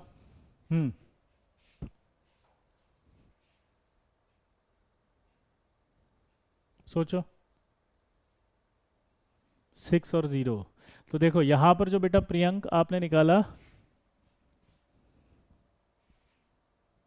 आप कोई बात नहीं पार्थ, जो भी आपने देखा है सही है सब, है ना? यहां जब आप देखोगे तो इसका जो हाइब्रिडाइजेशन है वो sp2 है और इसका जो हाइब्रिडाइजेशन है वो sp3 है। sp2 होगा तो इलेक्ट्रॉन अपनी ओर खींच लेगा, अपनी ओर खींचेगा तो -2 आएगा, है ना? और यहाँ पर आप देखोगे तो इसकी वजह से 2+, इसकी वजह से भी 2+ हो गए 4, इनकी वजह से 2 और तो 6। तो यहाँ पर ऑक्सीडेशन स्टेट अलग अलग है। तो नोट करके हमें क्या समझ में आया कि both sulphur are not identical in thiosulphate, यानी कि दोनों सल्फर आइडेंटिकल नहीं है। ठीक है, तो देखो ध्यान से, जब भी इसमें एसिड डाला जाता है ना तो कैसे रिएक्शन हुई, ये जो सल्फर दिख रही है -2, इंट्रारेडॉक्स रिएक्शन रिएक्शन। क्लियर है बॉस? सिंपल है। चलिए सर प्लीज हटा दीजिए, ये बहुत ज़्यादा टैंकिंग कर रहा बेटा, उसकी रिस्पेक्ट है उसके सर के लिए, तो वी शुड अप्रिशिएट कि कम से कम आज इस दुनिया में टीचर्स की रिस्पेक्ट कोई बच्चे तो हैं जो कर रहे हैं, ये अच्छी बात है ना। कम से कम अपने सर की तारीफ कर रहा है, अपने सर के अप्रिशिएट कर रहा है, उनको रिकग्नाइज कर रहा है, तो उसको अप्रिशिएट करना चाहिए हमें। समझ रहे हो? वो उसकी भावनाएं हैं वो व्यक्त कर रहा है, उसे अच्छा लग रहा है, तो हम तो चाहते हैं सबको अच्छा लगे। अगर उसे अच्छा लग रहा है तो बेस्ट है बेटा, इसमें क्या गलत है? ठीक है, सब लोग बढ़िया काम कर रहे हैं, सब अच्छा काम कर रहे हैं, सब मेहनत कर रहे हैं, सब बच्चों के लिए मेहनत कर रहे हैं, बच्चों को अच्छा लग रहा है, बच्चे टीचर्स को अप्रिशिएट कर रहे हैं, बच्चे टीचर्स की तारीफ कर रहे हैं। वो जमाना ही, हम तो डरते हैं एक ज़माना ऐसा भी आएगा जब टीचर्स को ऐसे बोलेंगे इधर पढ़ाया नहीं, पैसे दिए थे ना, क्यों नहीं पढ़ा रहा। कम से कम आज उस जमाने में हमें डर था, पर रेस्पेक्ट तो है, एटलीस्ट रेस्पेक्ट तो कर रहे हैं। कितनी अच्छी बात है ये, कितनी बढ़िया बात है ये। कम से कम वो गुरु शिष्य का रिश्ता आज भी कायम तो है। ऐसा थोड़ी होता है कि सारे सारे पूरी दुनिया के सारे विद्यार्थी मैं ही पढ़ा रहा हूँ तो मुझे ही जो है वो प्यार करे, ऐसा नहीं होता। सब जहाँ जहाँ जिनसे पढ़ रहे हैं वो सब उनको प्यार कर रहे हैं, तो अच्छी बात है ये तो, और ये होना भी चाहिए। ये रिलेशन ऐसा है बेटा जो बहुत मोटिवेट करता है, आपका प्यार ही हम लोगों को मोटिवेट करता है आगे बढ़ने के लिए। आप लोग जो एनर्जी देते हो उसी वजह से हम पढ़ा पाते हैं। आज 25 साल हो गए पढ़ाते हुए, 25 साल होने के बावजूद भी आज देखो हम पढ़ा रहे हैं, आपके लिए वन शॉट लेकर आ रहे हैं, मेहनत कर रहे हैं। रीज़न कि आपने मोटिवेट करते हो हमें, आप हिम्मत दिलाते हो मैं, आप समझ रहे मेरी बात को? है नहीं तो आज की तारीख में A I R 1 2 3 6 8 9 10 thousand of items निकाले, लास्ट ईयर भी आपको पता है इतने सारे रिजल्ट्स थे, उसके लास्ट ईयर भी थे, 36 निकला उस समय, याद करो, आपको इतनी सारी रैंक्स दे दी, इतने सारे सब कुछ है, इतने सारे हैं, तो क्या दिक्कत है? लेकिन आपका प्यार है जिसकी वजह से, आपका मोटिवेशन है, आपका स्नेह है, जो आपने रिस्पेक्ट बता रखी उसकी वजह से तो आज इतनी मेहनत कर रहे हैं हम लोग। और फिर हमारे मन में क्या ख्याल आता है? हमारे मन में ये ख्याल आता है कि यार चलो किसी भी एक बच्चे का भी अगर भविष्य बन गया इस लेक्चर से आज, तो हमारे लिए तो सफिशिएंट है। अगर कोई गलत इंटेंशन से भी आ रहा है, कोई नेगेटिव भी है, कोई गुस्सा भी है, किसी को अच्छा भी नहीं लग रहा, तो कोई दिक्कत नहीं है अपने को। क्यों? क्योंकि उसकी जगह हम क्या करें, हम उस पर ध्यान दें जिसका पढ़ के सिलेक्शन हो जाए, किसी का एक सवाल हो जाए, तो जो उसके दिल से दुआ निकलेगी ना जिस दिन कि सर सवाल सही हो गया आपकी वजह से, वो ज़्यादा बेस्ट है ना अपने लिए। क्लियर? तो चलते हैं आगे। सर 11th का टॉपिक है क्या ये? नहीं बेटा 11th का नहीं है, ये 12th का है ना बेटा ईशांत कुमार। तो कहाँ तक पहुँच गए थे हम? थायोसल्फेट, ये इंपॉर्टेंट था। अब थायोसल्फेट के प्रेसिपिटेट रिएक्शन की बात करते हैं। देखो सबसे इंपॉर्टेंट टेस्ट तो दो ही हैं इसके, बहुत इंपॉर्टेंट टेस्ट है, टेस्ट विद AgNO3, ये आता ही आता है थायोसल्फेट में, सबसे इंपॉर्टेंट है। थायोसल्फेट में जब आप AgNO3 डालोगे तो एक सॉल्युबल कॉम्प्लेक्स बन जाएगा।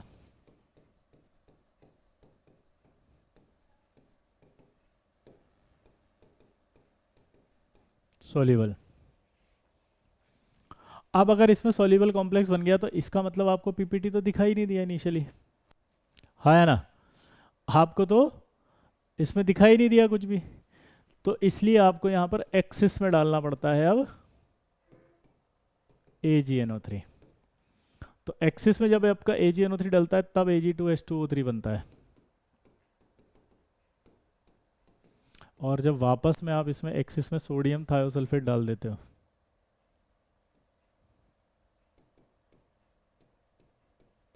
इसका एक नाम होता है हाइपो सॉल्यूशन, तो आपका ये फिर से सॉल्युबल हो जाता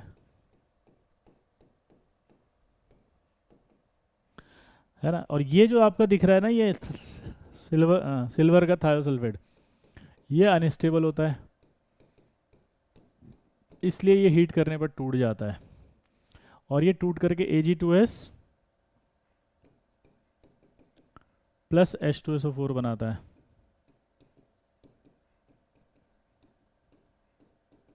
ब्लैक प्रेसिपिटेट। इसको आप हीट कर दोगे तो ये टूट जाएगा वापस Ag plus sulphate plus SO2 में। ठीक है, तो ये आपको बस ये याद रखना है, लेकिन उसको छोड़ दो। तो ये आपको याद रहना चाहिए कि भाई ये अनस्टेबल होता है, डिकम्पोज हो जाता है, वाइट कलर का पीपीटी है, ब्लैक कलर में टूट जाता है। समझ गए बात को? क्या बोला जल्दी बताओ? वाइट कलर का है, अनस्टेबल होता है, टूट जाता है, और ब्लैक कलर में टूटता है। ये बहुत इंपॉर्टेंट है, नोट करके लिखो।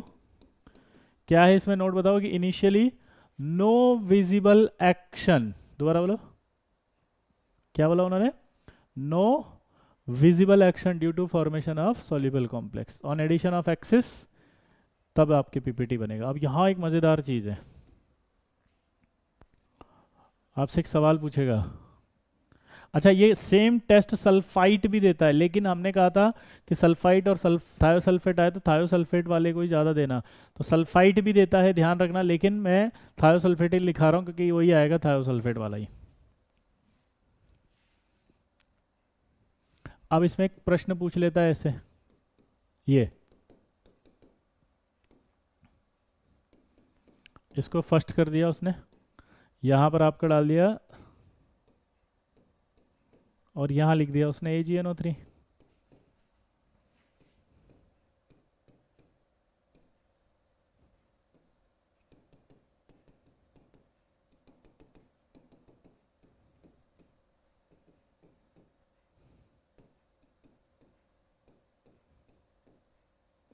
आपसे बोला है ये दो डायग्राम है, बताओ किस में सबसे पहले प्रेसिपिटेट आएगा?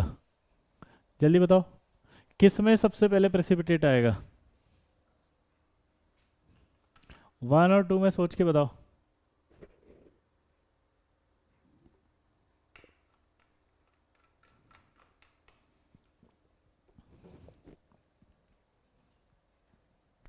हाँ बेटा, ये कर लो तो इनफ रहेगा बिल्कुल। वंश अरोड़ा, बिल्कुल। सर सब चैप्टर का वन शॉट होगा क्या? देखो कोशिश तो है। अब इसका आंसर आएगा 2। क्यों? क्योंकि यहाँ पर 2 में दिखा हुआ है, देखो ये डायरेक्ट डालेंगे तो 2 है इसमें, AgNO3 ज़्यादा है। तो 2 में क्यों होगा? Because axis of AgNO3।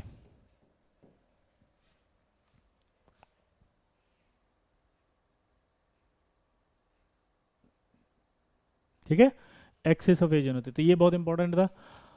इसी तरह से थायोसल्फेट की अगर हम लेड से भी करा देंगे तो लेड में भी सेम प्रोसेस यही होगा। और थायोसल्फेट की लेड से कराएंगे तो लेड थायोसल्फेट का सॉल्युबल कॉम्प्लेक्स बनेगा इनिशियली, और फिर जब आप एक्सिस में आप डाल दोगे क्या? लेड नाइट्रेट, तो आपके पास क्या बन जाएगा? लेड थायोसल्फेट का वाइट पीपीटी। की पॉइंट लिख लो, थायोसल्फेट के सारे पीपीटी वाइट, थायोसल्फेट के सारे पीपीटी वाइट।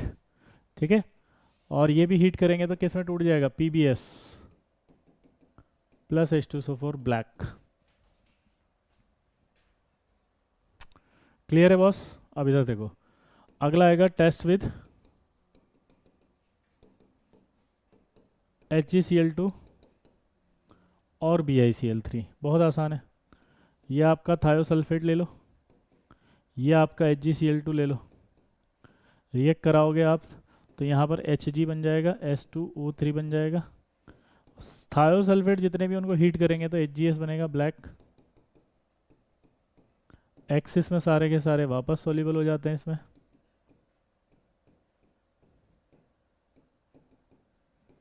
वही सॉल्युबल कॉम्प्लेक्स बनने के बाद। ठीक है,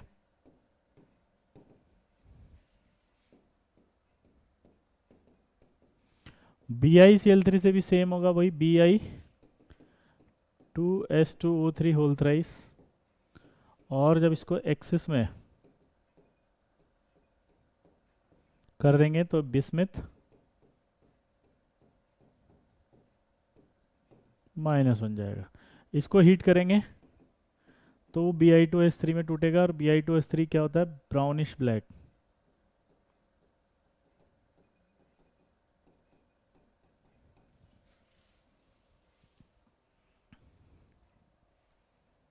ब्राउनिश ब्लैक, ये बहुत अच्छा सवाल था, ये JEE 2014 में पूछा गया था। ठीक है, तो ब्राउनिश ब्लैक आ गया आपके पास। क्लियर है बॉस? पक्का? अब देखो, थायोसल्फेट के जितने भी पीपीटी होते हैं ना, उनको हीट करने पर ऐसा क्या होता है? तो देखो यार, उनको हीट करने पर वो सब सल्फाइड में ही क्यों टूट रहे थे? जैसे ये Ag+ आ गया, ठीक है, Hg+2 आ गया, बिस्मिथ+3 आ गया, ठीक है, इसी तरह से आपका कॉपर प्लस भी आएगा भी आगे, और कौन था? लेड+2 आ गया। ठीक है, जब आपने देखा था तो आपने क्या देखा था कि ये अपनी ओर खींच रहा -2, और ये -2 खींच रहा है, तो ये इसको अपनी ओर लेके जाएगा ऐसे। तो यहाँ से ये जो Ag+ है इसको लेकर जाएगा ना, जब हीट करोगे तो ये सल्फाइड को ये खींचते हैं पोलराइजिंग पावर की वजह से। तो यानी कि सल्फाइड आयन इसके साथ जाएगा तो Ag2S, HgS, Bi2S3, Cu2S, PbS, की पॉइंट रॉक्स दुनिया शॉक्स। इसलिए हीट करने पर थायोसल्फेट को जब भी हीट करते हैं तो हीट करने पर वो किस में टूटता है बताओ? किस में टूट जाता है? सल्फाइड में। और सारे सल्फाइड यहाँ जो बन रहे हो क्या है? ब्लैक। किसको छोड़ के? Bi2S3 को। Bi2S3 कैसा है? Brown, brownish black. कैसा है? Brownish black. तो थायोसल्फेट सिंपल है, हाँ या ना? तो थायोसल्फेट की रेडॉक्स रिएक्शन याद रखना बस। रेडॉक्स रिएक्शन में क्या होता है? देखो, दो तरह के रिड्यूसिंग एजेंट होते हैं। एक होता है आपका mild reducing agent, sorry mild oxidising agent, जैसे I2, कॉपर सल्फेट और FeCl3। और एक होते हैं आपके स्ट्रॉन्ग, जैसे MnO4, Cr2 7 - 2, Br2, और Cl2।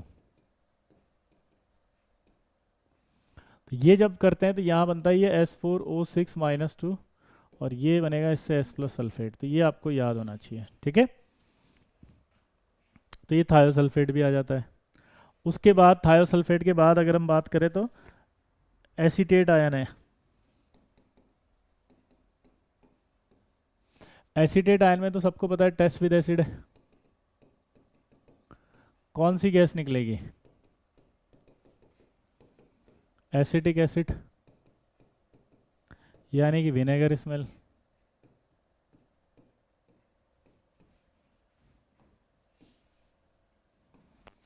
इसमें जो इंपॉर्टेंट आएगा वो आएगा test with AgNO3। Acetate ion की जब रिएक्शन AgNO3 से कराएंगे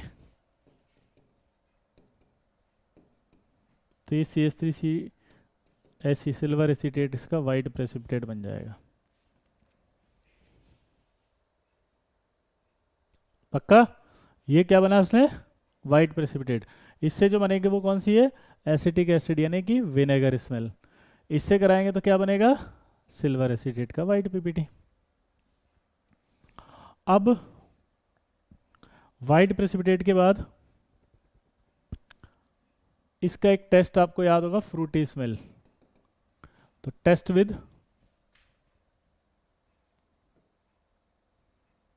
कंसंट्रेटेड H2SO4 प्लस एल्कोहल। तो ये एसिटिक एसिड आ गया।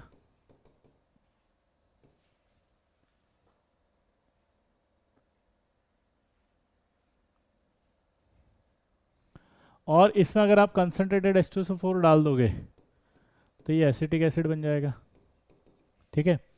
अब सबसे खतरनाक बात क्या होती है कि एसिटिक एसिड जब बनता तो है, पर जो अल्कोहल होता है इस रिएक्शन में वो अपना, ये देखो ये कंसंट्रेटेड H2SO4 है, ये यहाँ से बाहर निकालेगा इसको।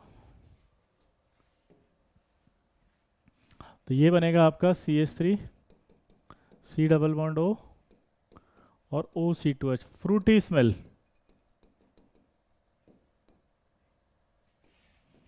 क्या बनाएगा ये? यहाँ जो याद रखना है इसमें, वो ये याद रखना है कि एक तो फ्रूटी स्मेल एस्टर की होती है, और यहाँ जो कंसंट्रेटेड H2SO4 है वो दो तरह से काम कर रहा है, एक एसिड की तरह भी काम कर रहा है, एक डिहाइड्रेटिंग एजेंट की तरह भी काम कर रहा है। और तीसरी बात जो इंपॉर्टेंट याद रखनी है वो क्या है बताओ? और वो ये है कि यहाँ से जो H निकल रहा है वो अल्कोहल का है। ये ध्यान रखना पड़ेगा, बहुत इंपॉर्टेंट है ये। क्लियर है? हाँ या ना? ठीक है। तो इसके अंदर बस ये टेस्ट इंपॉर्टेंट है जो याद रखना, इसमें से आता है एसीटेट में से, एसीटेट का फ्रूटी और एस्टेरिफिकेशन। एसीटेट के बाद जो है वो NO2 माइनस है। अब ये जो NO2 माइनस है इसमें क्या होता है देखो, टेस्ट विद एसिड।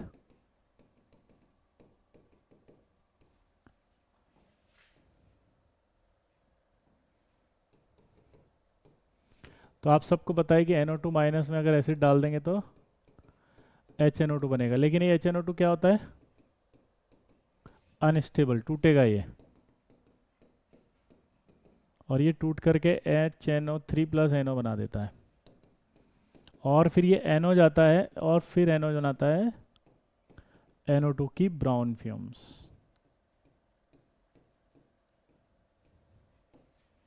ठीक है। इसको दूसरा मैकेनिज्म भी दे सकते हैं, कैसे भाई? इसको दूसरा मैकेनिज्म ऐसे दे सकते हो आप कि यहाँ जो HNO2 होता है ना, ये टूट करके N2O3 प्लस वाटर बना देता है, और N2O3 जो है वो NO प्लस NO2 बनाता है, और फिर ये NO उससे रिएक्ट करके आपका NO2 की ब्राउन फ्यूम्स बना देता है। क्लियर है बॉस? तो ये दोनों मैकेनिज्म इसके लिए कंसिडर किए जाते हैं। अब इसमें जो एक टेस्ट होता है ना, वो सिंपल सा सिल्वर का होता है।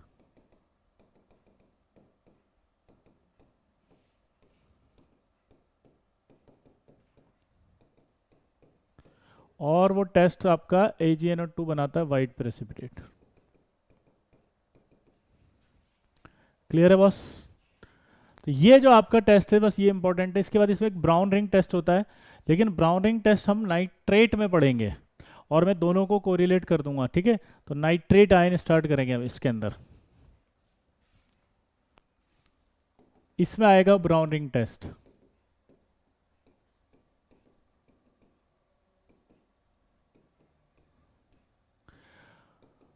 ब्राउन रिंग टेस्ट में क्या होता है, जैसे नाइट्रेट है उसमें कंसनट्रेटेड H2SO4 डाल दिया, जब आप इसमें डाल दोगे तो HNO3 बन जाएगा। ये जो HNO3 होता है, ये HNO3 हम फ्रेशली प्रिपेयर्ड FeSO4 ऐड करते हैं इसमें।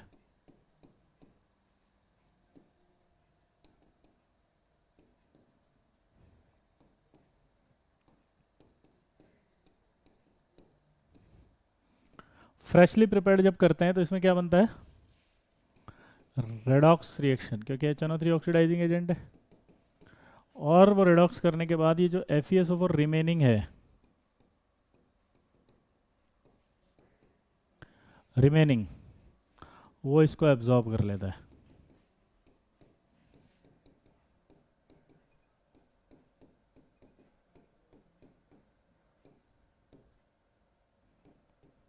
ये ब्राउन रिंग बनता है भाई।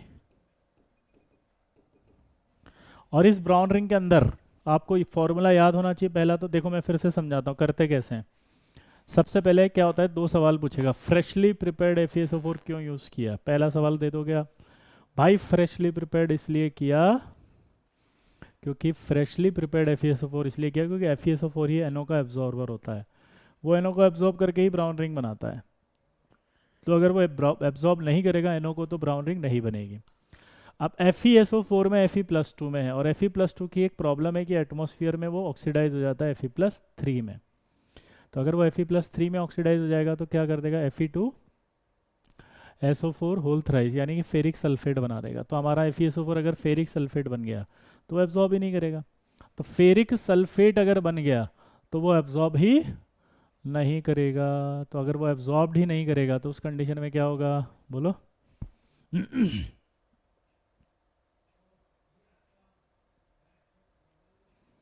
समझ गए मेरी बात। तो यहाँ पर आपने क्या किया, अब इसलिए फ्रेशली प्रिपेयर्ड लिया। तो सबसे पहले जब नाइट्रेट के अंदर कंसनट्रेट H2SO4 डाला तो HNO3 बना। ये HNO3 जो FeSO4 लेते हैं फ्रेशली, उसमें से कुछ को ऑक्सीडाइज कर देता है और खुद NO में रिड्यूस होता है। जो NO बचा और ये जो रिमेनिंग बचा FeSO4 वही एब्जॉर्ब होकर के फिर ये बनाते हैं ब्राउन रिंग टेस्ट। इसमें एक सवाल और आता है कि धीरे धीरे क्यों डालते हैं कंसनट्रेट H2SO4 को। तो देखो यहाँ एक रूल होता है कि कंसनट्रेट H2SO4 को by the side wall of the test tube, यानी टेस्ट ट्यूब में से धीरे धीरे धीरे धीरे ऐड किया जाता है। तो धीरे धीरे ऐड इसलिए करते हैं कि अगर H2SO4 को डायरेक्ट डाल देंगे तो डायरेक्ट अगर ऐड कर दिया तो छप से एनर्जी बाहर आएगी, वो जो एनर्जी बाहर आएगी वो इस कॉम्प्लेक्स को तोड़ देगी, और कॉम्प्लेक्स अगर टूट गया तो ये ब्राउन रिंग नहीं बनेगी। तो ये बहुत इंपॉर्टेंट टेस्ट है। आई होप आप इसमें सब कर देंगे सवाल, बहुत सारे सवाल आते हैं इससे। इसके बाद आता है एक टेस्ट क्लोरीन, ब्रोमीन और आयोडीन में, क्रोमिल क्लोराइड टेस्ट। लेकिन उससे पहले मैं क्लोरीन, ब्रोमीन और आयोडीन की बात करता हूँ। तो पहला तो वही टेस्ट विद एसिड इसमें समझना है ना। टेस्ट विद एसिड की जब बात करते हैं इनमें तो सबसे पहले वही Cl- है, Br- है और I- है। अब देखो यहाँ पर ये ना उसके आ गई है सब ग्रुप 2 के। तो जब सब ग्रुप 2 आता है तो बार बार उसमें कौन सा एसिड आएगा, कंसनट्रेटेड H2SO4। सर मेरे को क्लास 11th में आना है आपसे पढ़ने, तो बेटा ऑफलाइन तो अभी है नहीं इसलिए आप ऑनलाइन में ही पढ़ सकते हैं, ठीक है यश। सर मैंने क्लास 11th में तीनों सब्जेक्ट क्वेश्चन प्रैक्टिस उतनी अच्छी नहीं की, तो मुझे अभी कौन सी बैच लेनी चाहिए। देखो यार जो भी बैच लो उसमें अगर आपकी प्रैक्टिस अच्छी हो रही है तो आप ले सकते हो। तो आप ले सकते हो प्रबल 1.0। रोहित आप प्रबल 1.0 ले सकते हो। तो अब समझ में आ गया होगा कि कंसनट्रेट H2SO4 क्यों ले रहे हैं।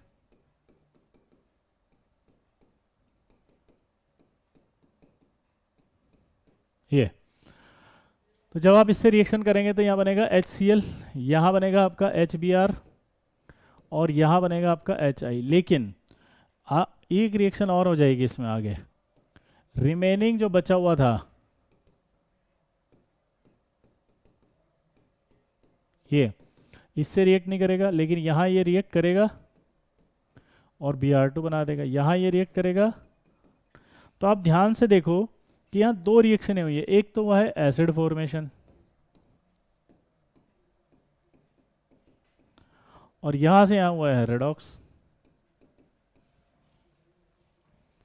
यहाँ से यहाँ तक एसिड फॉर्मेशन, यहाँ से यहाँ रेडॉक्स। यहाँ क्यों नहीं हुआ? क्योंकि Cl माइनस एक अच्छा रिड्यूसिंग एजेंट नहीं है।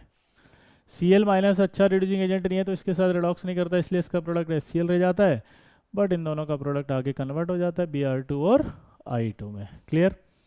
अब जो मैं कह रहा था यहाँ पर वो सबसे इंपॉर्टेंट टेस्ट एक है, वो है क्रोमिल क्लोराइड टेस्ट।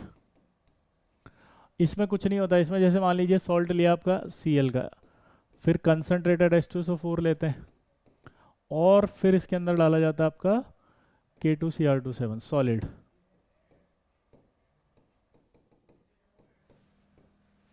इसको हीट करते हैं, हीट करने पर जो है वो CrO2Cl2 बनता है,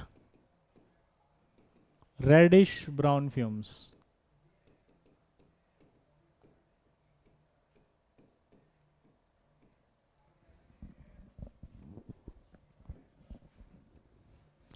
जब आप इसको NH में से पास करते हो तो यहाँ पर आपका Na2CrO4 का येलो कलर बन जाता है और इसमें हम जब acetic acid plus lead acetate add करते हैं तो PbCrO4 बन जाता है। अब आपसे दो सवाल पूछेगा, ये दे देगा, ये दे देगा, ये दे देगा और बोलेगा ए बताओ, तो ए तो आपको याद होना चाहिए CrO2Cl2। फिर बी बताओ तो CrO येलो कलर का होता है। सी भी पूछ ले अगर लेड देगे तो ये भी येलो प्रेसिपिटेट है।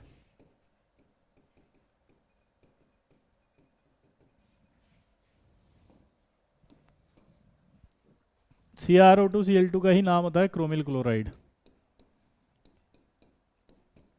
इसका हाइब्रिडेशन भी पूछ सकता है, तो D3S है, टेट्राहेड्रल है, डाया है, μ0 है, और एक खास बात इनर ऑर्बिटल कॉम्प्लेक्स है।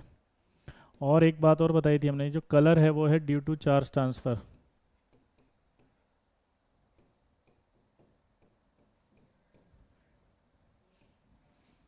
कलर किस लिए आता है इसमें?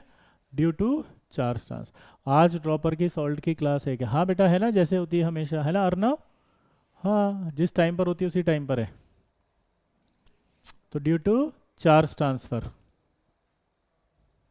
सर जी अब सबके वन शॉट आएंगे क्या? हाँ बेटा जी मौर्य, अब सबके आएंगे, है ना?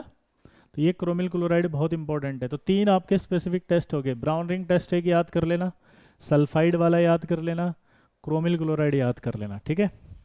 इसके बाद थोड़े कम इंपॉर्टेंट है लेकिन आ सकते हैं, लेयर टेस्ट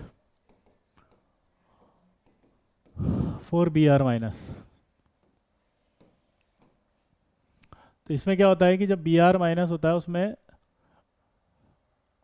क्लोरीन वाटर डाला जाता है ड्रॉप वाइज। आप समझ सकते हो ड्रॉप वाइज डाल रहे हैं मतलब बहुत कम। तो जब इसमें ड्रॉप वाइज Cl2 वाटर डालते हैं तो यह बनता है Br2 which impart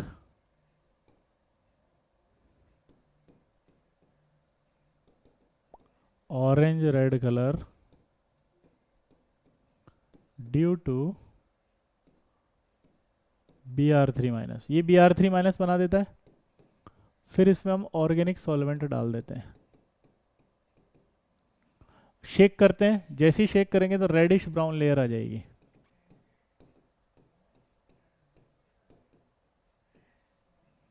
अब इधर देखो मेरी तरफ, ये आपने टेस्ट ट्यूब लिया, दिख रहा है? इसमें Br माइनस हो सकता था, हमने ड्रॉप वाइज 1-2 Cl2 वाटर डाली और थोड़ा शेक किया। जैसे शेक किया तो Br माइनस ऑक्सीडाइज होकर Br2 में आ गई। Br2 में आते कलर कौन सा आया इसमें? Orange red colour. क्यों? क्योंकि ये Br2 फिर इस बची हुई Br माइनस से रिएक्ट करके Br3 माइनस बनाती है जिसका कलर होता है ऑरेंज रेड। फिर इसमें ऑर्गेनिक सॉल्वेंट जैसे बेंजीन है, क्लोरोफॉर्म है, ये सब डाल दिया। बेंजीन, क्लोरोफॉर्म, CCl4, CS2 सब डाल के शेक कर दिया। तो Br2 की लेयर अगर होगी तो रेडिश ब्राउन होगी। सेम ऐसे ही अगर I माइनस ले लें, लेयर टेस्ट है I माइनस का, है ना?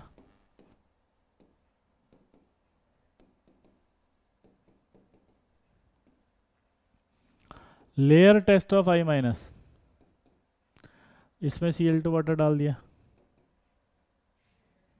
तो आपके क्या बन जाएगा, सी आई माइनस से वापस वही I2, लेकिन ये I2 क्या करेगा इस बार, विच इम्पार्ट ब्राउन कलर, क्यों, due to formation of I3 minus.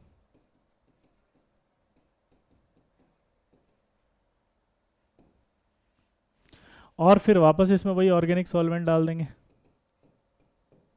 तो ऑर्गेनिक सॉल्वेंट डालते हैं यहाँ पर कौन सी आ जाएगी, वॉयलेट लेयर। अब एक सवाल देखो, दोनों लेयर टेस्ट शो कर रहे हैं, तो सवाल पूछेगा नहीं पूछेगा कि भाई साहब अगर दोनों एक साथ हों तो कैसे करेंगे बताओ, किसकी लेयर पहले आएगी बताओ, सोचो। जेई मेंस के सिलेबस में सॉल्ट एनालिसिस है बेटा, है ना, लैब मैनुअल में दे रखा है पूरा salt analysis.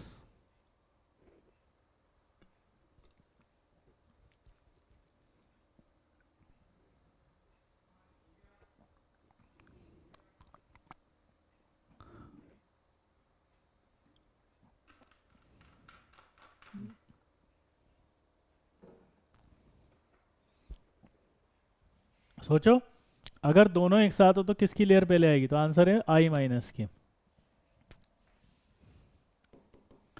If both I minus and B R minus present, then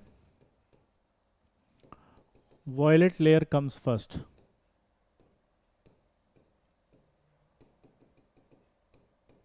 because I minus is good reducing agent than the Br minus। हाँ है ना, सिंपल है, क्योंकि I माइनस अच्छा रिड्यूसिंग एजेंट है तो फिर रिड्यूसिंग एजेंट I2 पहले बनेगी, और I2 पहले बनेगी तो अपने आप आ जाएगा। सर जी सॉल्ट एनालिसिस जेई मेंस में नहीं है, जेई मेंस के सिलेबस में है, लैब मैनुअल में है, और बहुत सारे सवाल आए हुए हैं, आप जाके देखो गूगल पे डाल लो, ऐसे डालो JEE Main PYQs salt analysis, अभी देखो आपको बहुत सारे निकल के आ जाएंगे, है ना बेटा।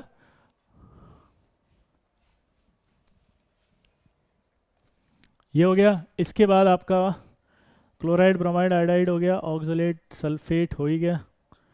सल्फेट के अंदर एक टेस्ट है BaCl2 वाला, वो ऐसे भी हो जाता है, BaSO4 बनेगा। क्रोमेट का एक टेस्ट आता है, टेस्ट विद ये H2O2 in presence of organic solvent.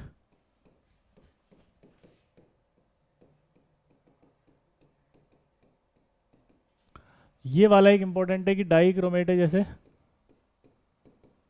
इसमें अगर आपने H2O2 डाल दिया एसिडिक मीडियम में और ऑर्गेनिक सॉल्वेंट डाल दिया तो आपका ये CrO5 आ जाएगा, ब्लू कलर कंपाउंड।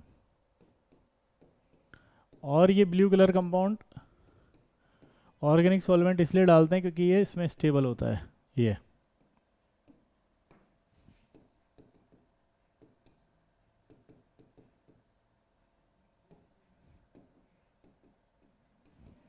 क्लियर, इस तरह से ये एडक्ट बना लेता है। क्लियर है बॉस,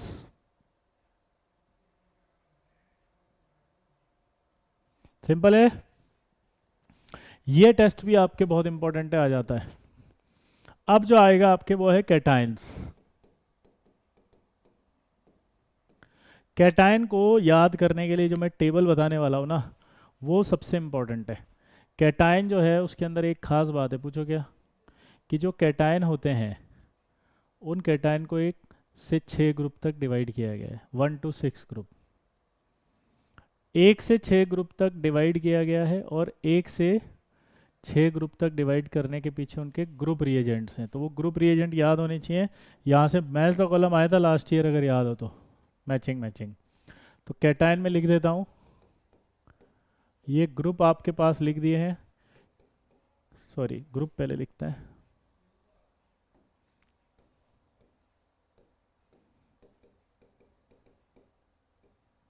ये ग्रुप लिख दिया मैंने, ये कैटाइन लिख दिया, ये ग्रुप 1।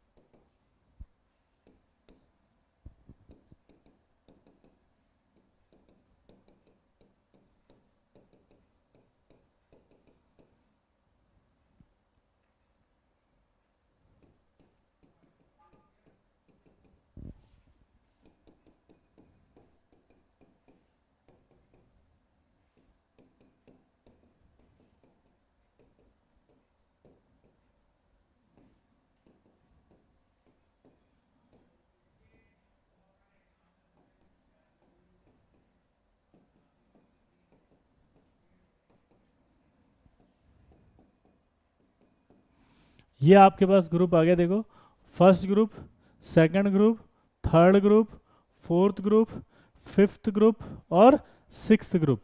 तो ये सब सिक्स्थ ग्रुप,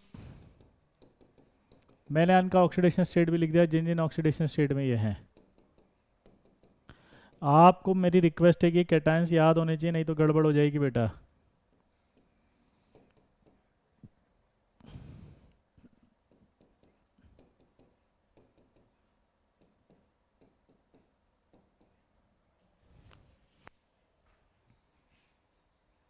क्लियर है बॉस? अब पहले तो इनके ग्रुप रिएजेंट देखो कौन कौन से हैं।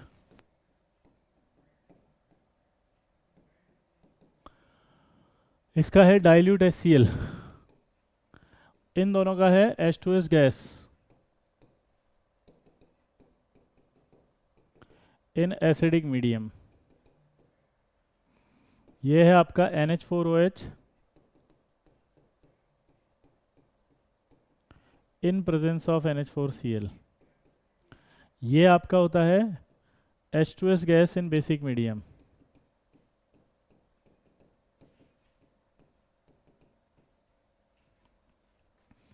इसका होता है अमोनियम कार्बोनेट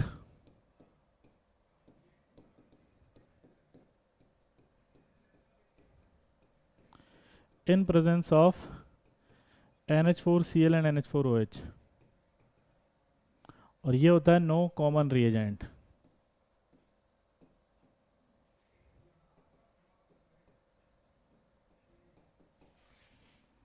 कोई कॉमन रिएजेंट नहीं होता। ये टेबल याद होनी चाहिए बॉस। अगर ये टेबल याद है तो बहुत सारे सवाल आपके पास हो जाएंगे। अब इसको याद कैसे करें, यही तो सबसे बड़ी समस्या है। तो जब विजय सर का हो साथ तो डरने की क्या बात है। की पॉइंट रॉक्स, दुनिया शॉक्स। की पॉइंट देखो अब इसका, देखो, प्रभा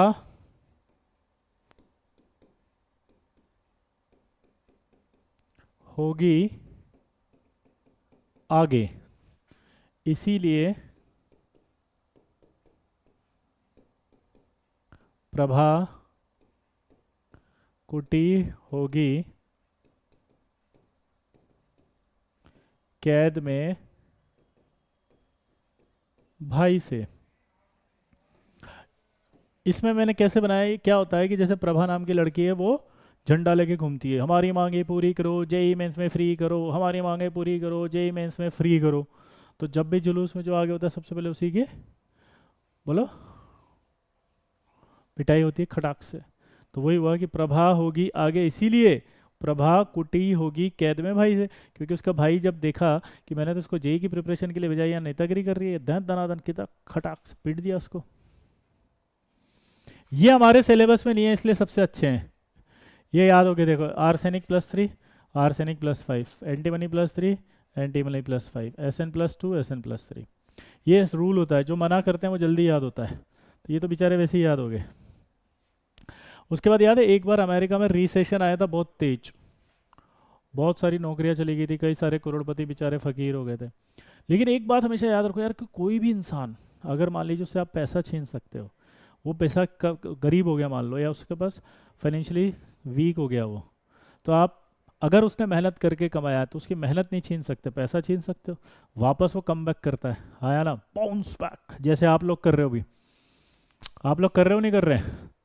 क्या सोच के कर रहे हो बताओ? यही सोच रहे हो ना कि जिंदगी हंसी है इसे प्यार करो, अभी रात है सुबह का इंतजार करो, सबर कर बंदे वो वक्त भी आएगा जब कुआं खुद एक दिन प्यासे के पास आएगा।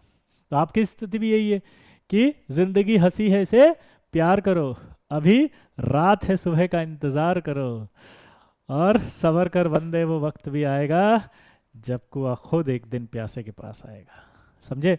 तो इसी तरह से उन्होंने भी खूब मेहनत करी। क्या हुआ उनके साथ देखो, जब रिसेशन आया तो ऑल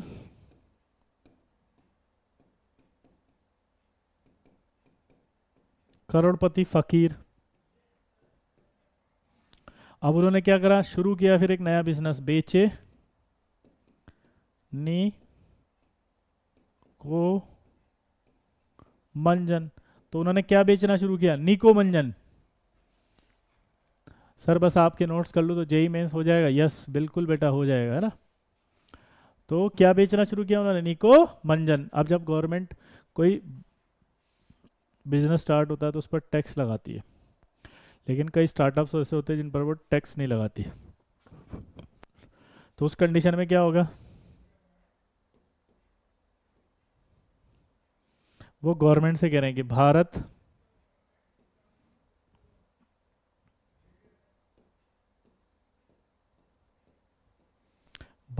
सरकार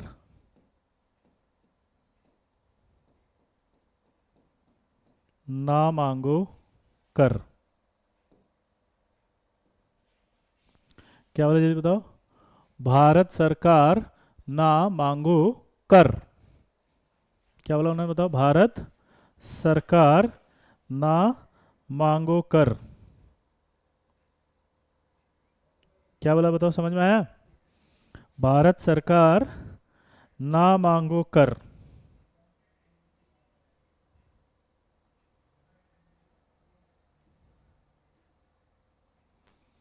समझिए, टैक्स मत मांगो यानी कि। तो ये की पॉइंट से आपको सारे याद हो जाएंगे। अब ये जो टेबल बनी होती है ना, इस टेबल को ध्यान से देखो। ये टेबल जो होती है केएसपी के बेसिस पे बनी है, यानी कि जो ऊपर वाले होते हैं ना उनका प्रेसिपिटेट पहले आएगा, बाद में नीचे वालों का प्रेसिपिटेट आएगा। क्या बोला जल्दी बताओ? ये टेबल केएसपी पर बनी है, नीचे वालों का केएसपी ज़्यादा है। केएसपी ज़्यादा होने का मतलब है नीचे वाले आसानी से प्रेसिपिटेट नहीं देंगे, ऊपर वाले आसानी से देंगे।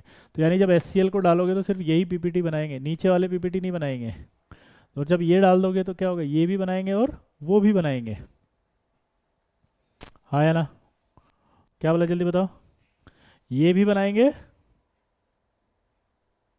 और वो भी बनाएंगे। तो हम क्या करते हैं कि अगर मुझे फर्स्ट ग्रुप का कैटायन निकालना है तब भी यही ऐड करूंगा, इसका करना है तब भी यही ऐड करूंगा। हाँ या ना? सिंपल है कि नहीं है? बोलो। एक काम करें, नहीं तो कैटायन का एक अलग से वन शॉट ले लें पूरा ही। बोलो। तो एनायन का अलग हो गया, कैटायन का अलग हो गया, आपके लिए भी इजी रहेगा।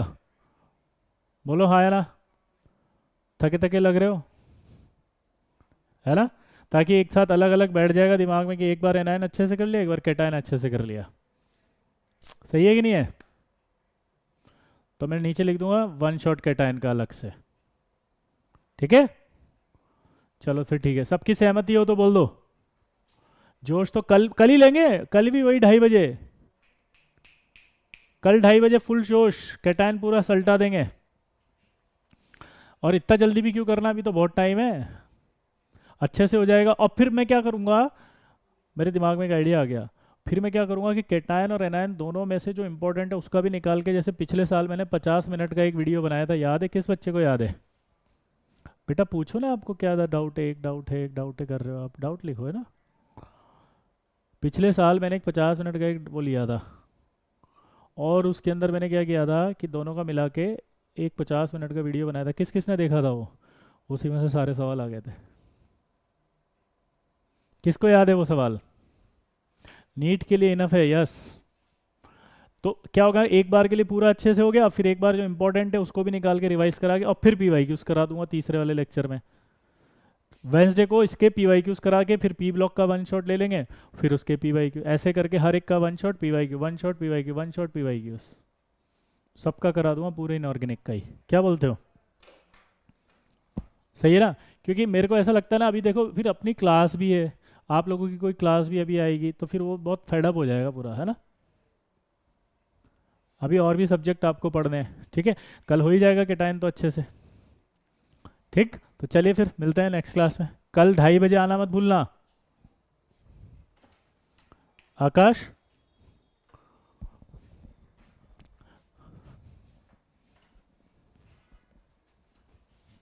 कल 2:30 बजे है ना, इसी टाइम पर कैटायन से चालू करेंगे, ठीक है?